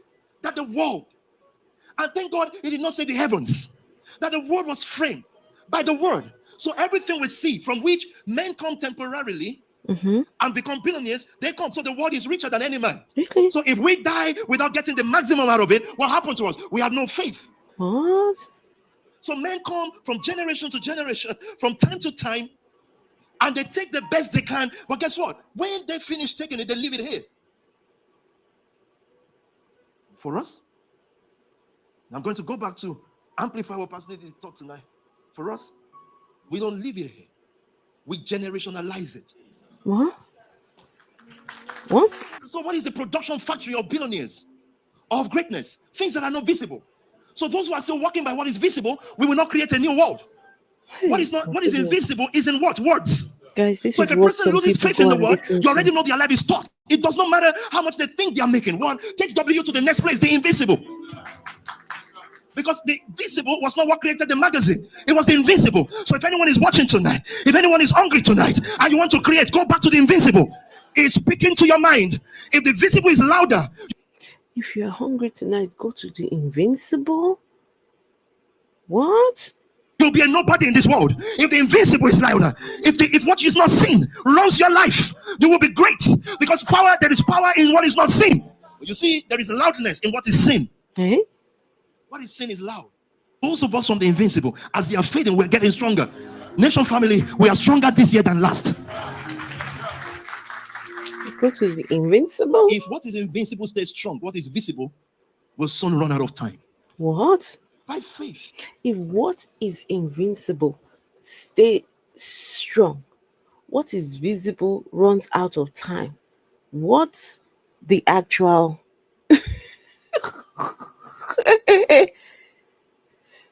people? Please do not forget to give the stream a thumbs up and like, share, subscribe, all that good stuff. You are listening to the ramblings of a madman. You are listening to the ramblings of a desperate man. You are listening to the ramblings of a man who wants to, it's my birthday. I'ma do what I like. I'ma do what I want. Toby wants a birthday party. Toby wants a birthday party and he wants these people to contribute to his birthday. Look at all these people here. Oh my goodness, I feel so sorry for these people. We understand that the words were framed. So many times we see challenges and stuff, but once it's seen, it's over. If you stay alive, it will die. Look at Anything that boy is on brought his into phone. the sin world. Look, guys, look at most of them are on their phone. Can you see them? Most of them are on their phone because Toby's chatting shit. Toby is chatting shit. Look at them. Right now, I can count 1, 2, 3, 4 over there. The lady at the back there, she's on her phone. 5, another lady on the there, she's on her phone. Over there, at the back there, Dark Boy's on his phone. The one next to him on the phone. Pastor, the one in the front here by the women, that one too is on. Most of them are on their phone. Yes. Because he's talking shit. Just one more minute of his shit. Let's take it further a little bit. Maybe he will make sense in the end somewhere. Maybe. Right? How about let's do that? Let's see whether we will make some sense at the end. And daughters are promising this house tonight. Are you listening to me tonight? Talk to me. Wait, what did he say that made all of them get up? Wait, I'm curious. Okay. He who knows how to move in difficult times. London is not meant to make you rise. They already calculated you by your NI number. We were not supposed to be in these postcodes, but we went through the test. Therefore, now we will be the father of faith to many nations as they come to the festival of nations asking, beholding you like spectacles. They ask, how did you do it? Faith without which no man can please God. And what we've created in this house, what our given season is saying to us is, if there's a father of faith, there's a father of test, and guess what? There are the children of test, the children of faith. Like Isaac, he was a child of test. He was lying down there, his father with a knife to sever his head from his body. He surrenders. In other words, he's not thinking, what is my future? Your future, Isaac, is that bed of death. Wait, hold on. You didn't hear what I just said? Your future Isaac? is in that sacrifice. Wait, he's talking about Isaac. Faith without this guy. Wait, not the Isaac. Isaac surrendered. Isaac's father was about to have him killed for the God in his head. And this one says he surrendered. This guy, he wants these people to surrender like Isaac. Okay, all right. He wants these people to surrender like Isaac. This guy's That crazy. which no man can please God. And what we've created in this house, what our given season is saying to us is, if there's a father of faith, there's a father of test. And guess what? There are the children of test, the children of faith. Like Isaac, he was a child of test. He was lying down there, his father with a knife to sever his head from his body. He surrenders. In other words, he's not thinking, what is my future? Your future, Isaac, is that bed of death. You didn't hear what I just said? Your future is in that sacrifice. Isaac, you are not just meant to be Isaac. You are meant to be the son of promise. Am I talking to the son? You are not just meant to be Isaacs. Hey, whoa. This guy wants these people to be sacrificial lambs. Hey, you're not meant to be you're not meant to just be Isaacs. You're meant to be the sacrificial waiting. Hey, this guy. I'm sorry. This guy wants his people to be Isaacs. He surrenders. In other words, he's not thinking, what is my future? Your future, Isaac, is that bed of death. You didn't hear what I just said? Your future is in that sacrifice. Isaac, you're not just meant to be Isaac. You are meant to be the son of promise. Am I talking to the sons and daughters of promise in this house tonight? Are you listening to me tonight? Talk to me. To Abraham. After Abraham has waited many years without a son, without a daughter, without nothing, and God has tested him, it was only on Moriah that God says, now I know. Why? Because the father and the son standing on the threshold of destiny with the same losses. Isaac will lose his life that day, the father will lose his best son. They're going to face the same peril by the command of the word, not a disease. By the command of the word, not age. Meaning they didn't have to die. Abraham didn't have to cry. But now you've put yourself now in a position where you have to cry. See, it makes you put yourself in a position where you have to lack. You put yourself in position because of the word. And there's nothing to sacrifice for other than the word. Am I talking to the nation family tonight? There is nothing else. There's nothing else. If we're poor because the word puts us in position, puts us in proximity for losses by ourselves. A choice we made. And so don't blame people when they reverse from that choice. When they reverse from that choice, it's only a sign to you that you need to press more into Moriah fearlessly. Saying if a man dies. Tobi says, when some people step back from the giving because they know it's bullshit, they know that, no, this is too much, I'm in debt. Tobi said that's the sign for you to keep pressing, to keep giving money. Will you live again? That's the only way, Shad. You'll become a billionaire, multi-billionaire property person. I guarantee you, nothing can stop you. The earth that is visible is not powerful enough to stop you as long as you can walk to Moriah with me. Amen. Oh, walk to Moriah with him. First principle of leadership and followership is that leaders lead you to death. What? Unbelievable. What did he say? Wait, what did this guy say? Something about the first sign of leadership is that a leader leads you to death. Wait, hold on. Choice. When they reverse from that choice, it's only a sign to you that you need to press more into Moriah. Fearless. Let me put on the subtitles. Okay. Say what now? Go on. Let's see. Saying if a man let me just have to lack. You put yourself in position because of the word. And there's nothing to sacrifice for other than the word. Am I talking to the nation family tonight? There is nothing else. There's nothing else. If we're poor because the word puts us in position, puts us in proximity for losses by ourselves. A choice we made. And so don't blame people when they reverse from that choice. When they reverse from that choice, it's only a sign to you that you need to press more into Moriah fearlessly. Saying if a man dies, will he live again? That's the only way, Shad. You'll become a billionaire, multi-billionaire property person. I guarantee you, nothing can stop you. The earth that is visible is not powerful enough to stop you as long as you can walk to Moriah with me. Amen. Imagine first principle of leadership and followership is that leaders lead you to death. Unbelievable. Guys, please.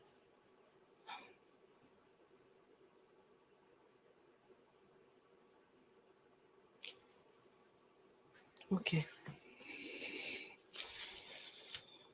Leaders lead you to death. Guys, look at this.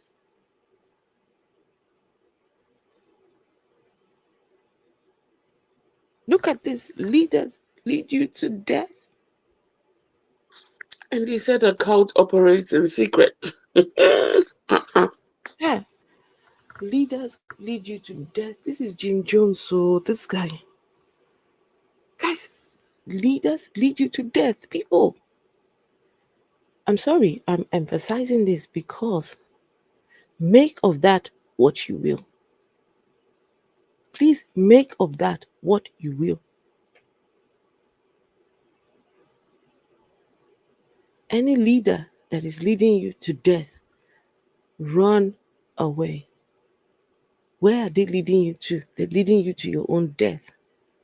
Like, what the fuck? This guy is bonkers. The first principle of leadership and followership. Fuck that leadership. What you got? What? What stupid lead?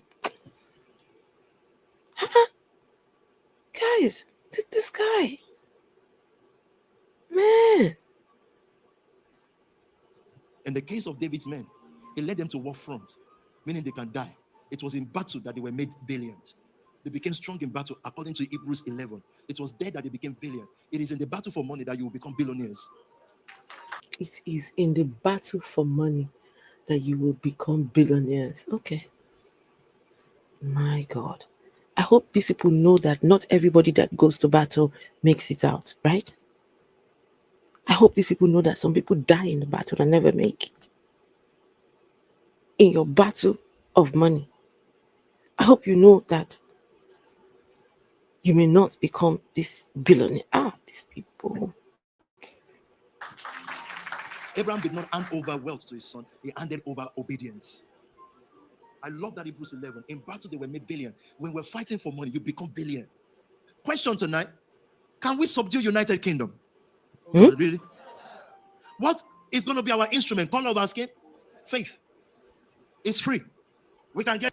Toby wants to subdue United Kingdom. Vesselo. But they don't subdue him. They have subdued him. Is this the same person who said if he leaves UK, there'll be the young people in the church will turn into terrorists? What is actually saying right now? What does that mean? If we want to read between the lines, what does that mean? He wants to subdue the UK. Question tonight. Can we subdue United Kingdom? Oh God, really? What is going to be our instrument? Color of our skin? Faith. It's free. We can get it tonight. It's the word. So no national can say this country is hard. The hardest place to become us is UK. Hardest in the world. Guess what happened? We became us. And guess what's going to happen is after this commemoration, we'll become a powerful version of us. And there's no demon in hell that can stop it. There's no angel in heaven that can stop it. Our minds are made up. Just this guy, when you go and listen to the things coming out of his mouth, it's very disturbing. It's very disturbing. Very disturbing. Sounds like incitement. Exactly that. It's you know, some people in there will take it literally. Some young impressionable minds will take that literally. It's dangerous. Any leader that leads you to your death, my goodness. And do not let anybody come and say, oh, there are different kind of death. Because next thing down, they'll come and try to give example. There are different kind of death. And the death where when they say, seek ye first the kingdom of God and whatever. If you don't seek God, you die. Like, what kind of death? They say there's a separation from God. Oh, Jesus. These people. Guys, this guy is terrible. I'm sorry. The police need to reopen his case. Yeah. Yes. Because it's disturbing. All of this is disturbing. They're fighting. They want to dominate the UK. Talking about you want to become a billionaire, you have to first get into the battle for money. There's a battle for money. Church is not this hard, people. Even though I'm not a church person, even though I'm not a religious person, but church isn't meant to be a battle. It's not meant to be a fight. It's not meant to be any of these things. Anyone who tells you that it is like this, it's a cult. It is a cult. Vessel, you got any last words? My goodness, I'm just... My last words, as usual, is people be vigilant. It's not everyone you see out there preaching that is good. Toby is a perfect example of how a person can be evil to the core and still stand there and call himself a pastor. These people are wolves in sheep's clothing. You don't need a church. You don't need a God. You don't need to believe in anything. The power is within yourself. Don't waste your time going to sit down and listen to these people tell you things that don't make sense. You don't need that. He's there supposedly preaching, but I didn't hear any preaching. All I heard is a man walking up and down, shouting, blowing hot air. That's all I saw. I didn't see any good message that he preached. You're supposed to go to church, feeling stressed and come out feeling light, and happy. The people that go to this church come out more miserable. That's why the numbers are reducing. Remember after I said you could literally count how many people are sat there. Yeah. Compared to the numbers you had before. People are seeing the lines, they're seeing the BS, and they're jumping ship. This thing is fake, it's false. If a God really existed, if a God was real, he would not allow the likes of Toby to hurt people in its name. Toby knows there's no God. What did he say the other time? He said, "Who is Jesus?" Jesus anyway. There you go. Who is Why Jesus? is it that the evil people just run to religion and use religion? I think I typed it earlier on in the comments. If Toby came as Toby, not speaking religion or church or anything, nobody would fall for his lies. But because he came undercover, hiding with religion, people stopped to listen and give him a chance. Right? That's how he sucked people in. Religion.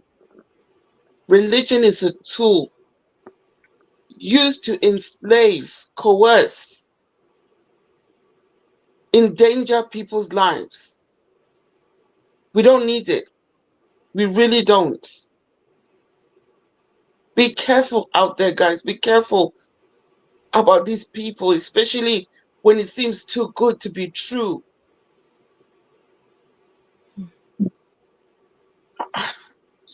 I'm just, every day we talk about this guy, new things just keep popping up, and then you just wonder,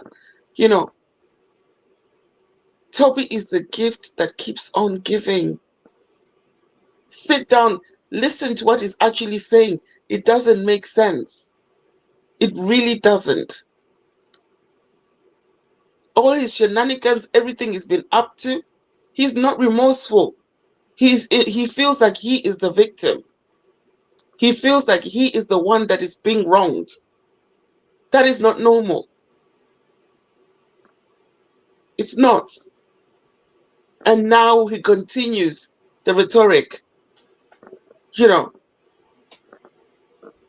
name calling, belittling people. That is not good behavior. That is not normal behavior of a pastor. I don't know what else to say, Afro. I really don't. Yeah, a bit of good news. I'm just looking at this place here.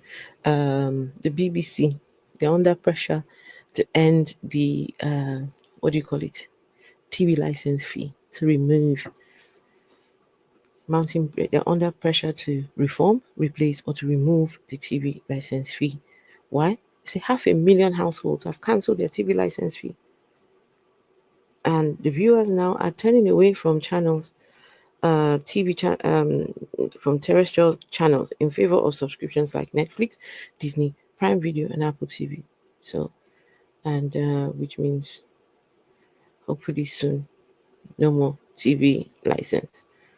But they've got a deadline till 2027. So anyway, just some good news that I just seen. But guys, please be careful out there. We need to really, what does Tobi teach? What does he preach? Question everything, like Arsenal says. Question everything. It's dangerous to listen to people like Tobi. Yes. And Afro, the same way people have turned against the TV license, it's the same way people are walking away from religion, especially churches. And yes, I saw a comment about how Christians are quiet about the Tobi situation. Why are they not calling him out? You know why? Because they're just as bad. They're making money. They are just as bad. There are so many cults in London. In London, there are plenty cults. Plenty. So Tobi and Scam Nation just happen to be one of them. But if you open your eyes, you will see the plenty cults that are just in London alone. There is a cult around the corner from you. Gosh. It's terrible. It is. And they'll target Black people. Why? Because when the colonizer came, he came with this exact religion and used it to colonize and enslave. They know what to do because they watched the colonizer be successful at using this religion to control Black people. So they know that if they want to control Black people, they just need to come with religion. And look at it. Look at it. We had young boys, young children, not just boys, there was girls as well. Young children going to sell their blood to give Tobi money. All because of this religion. If there was no religion, none of this would have happened to these children. No. These people just want to serve God genuinely from the bottom of their hearts. They want to worship this God. That's why they're getting sucked in. It's just sad for them that this God doesn't exist. That is why scammers like Tobi and Co can use this God to lure people in. We need to wake up. We need to wake up and undo and stop believing. And we need to unbelieve and undo the things that we have done to ourselves in the name of religion. Right now, Afro, do you know there are people who are starving themselves? Starving themselves in the name of fasting. Yes. Yes, it's the start of the year. It's ridiculous. What is your fasting going to do? Your God has already predestined your life. He's already predestined how your year is going to go. Whether you fast, whether you don't fast, it's not going to change his mind. It's not going to change anything. Surely. So why are you punishing your body? Why are you punishing yourself? Eat, drink, and be merry. Life is too short for this BS. Well, thank you, Vessel. Guys, thank you all so much. I'm tired now. What a day. What a week it has been exposing this so-called. And there's so much more. Still so much more. We will even get to the individuals in this place. Some of these people have no business being pastors, but they are pastors. How do you have a pastor in your name? Your ex-convict come out and within weeks they've attached a pastor to your name.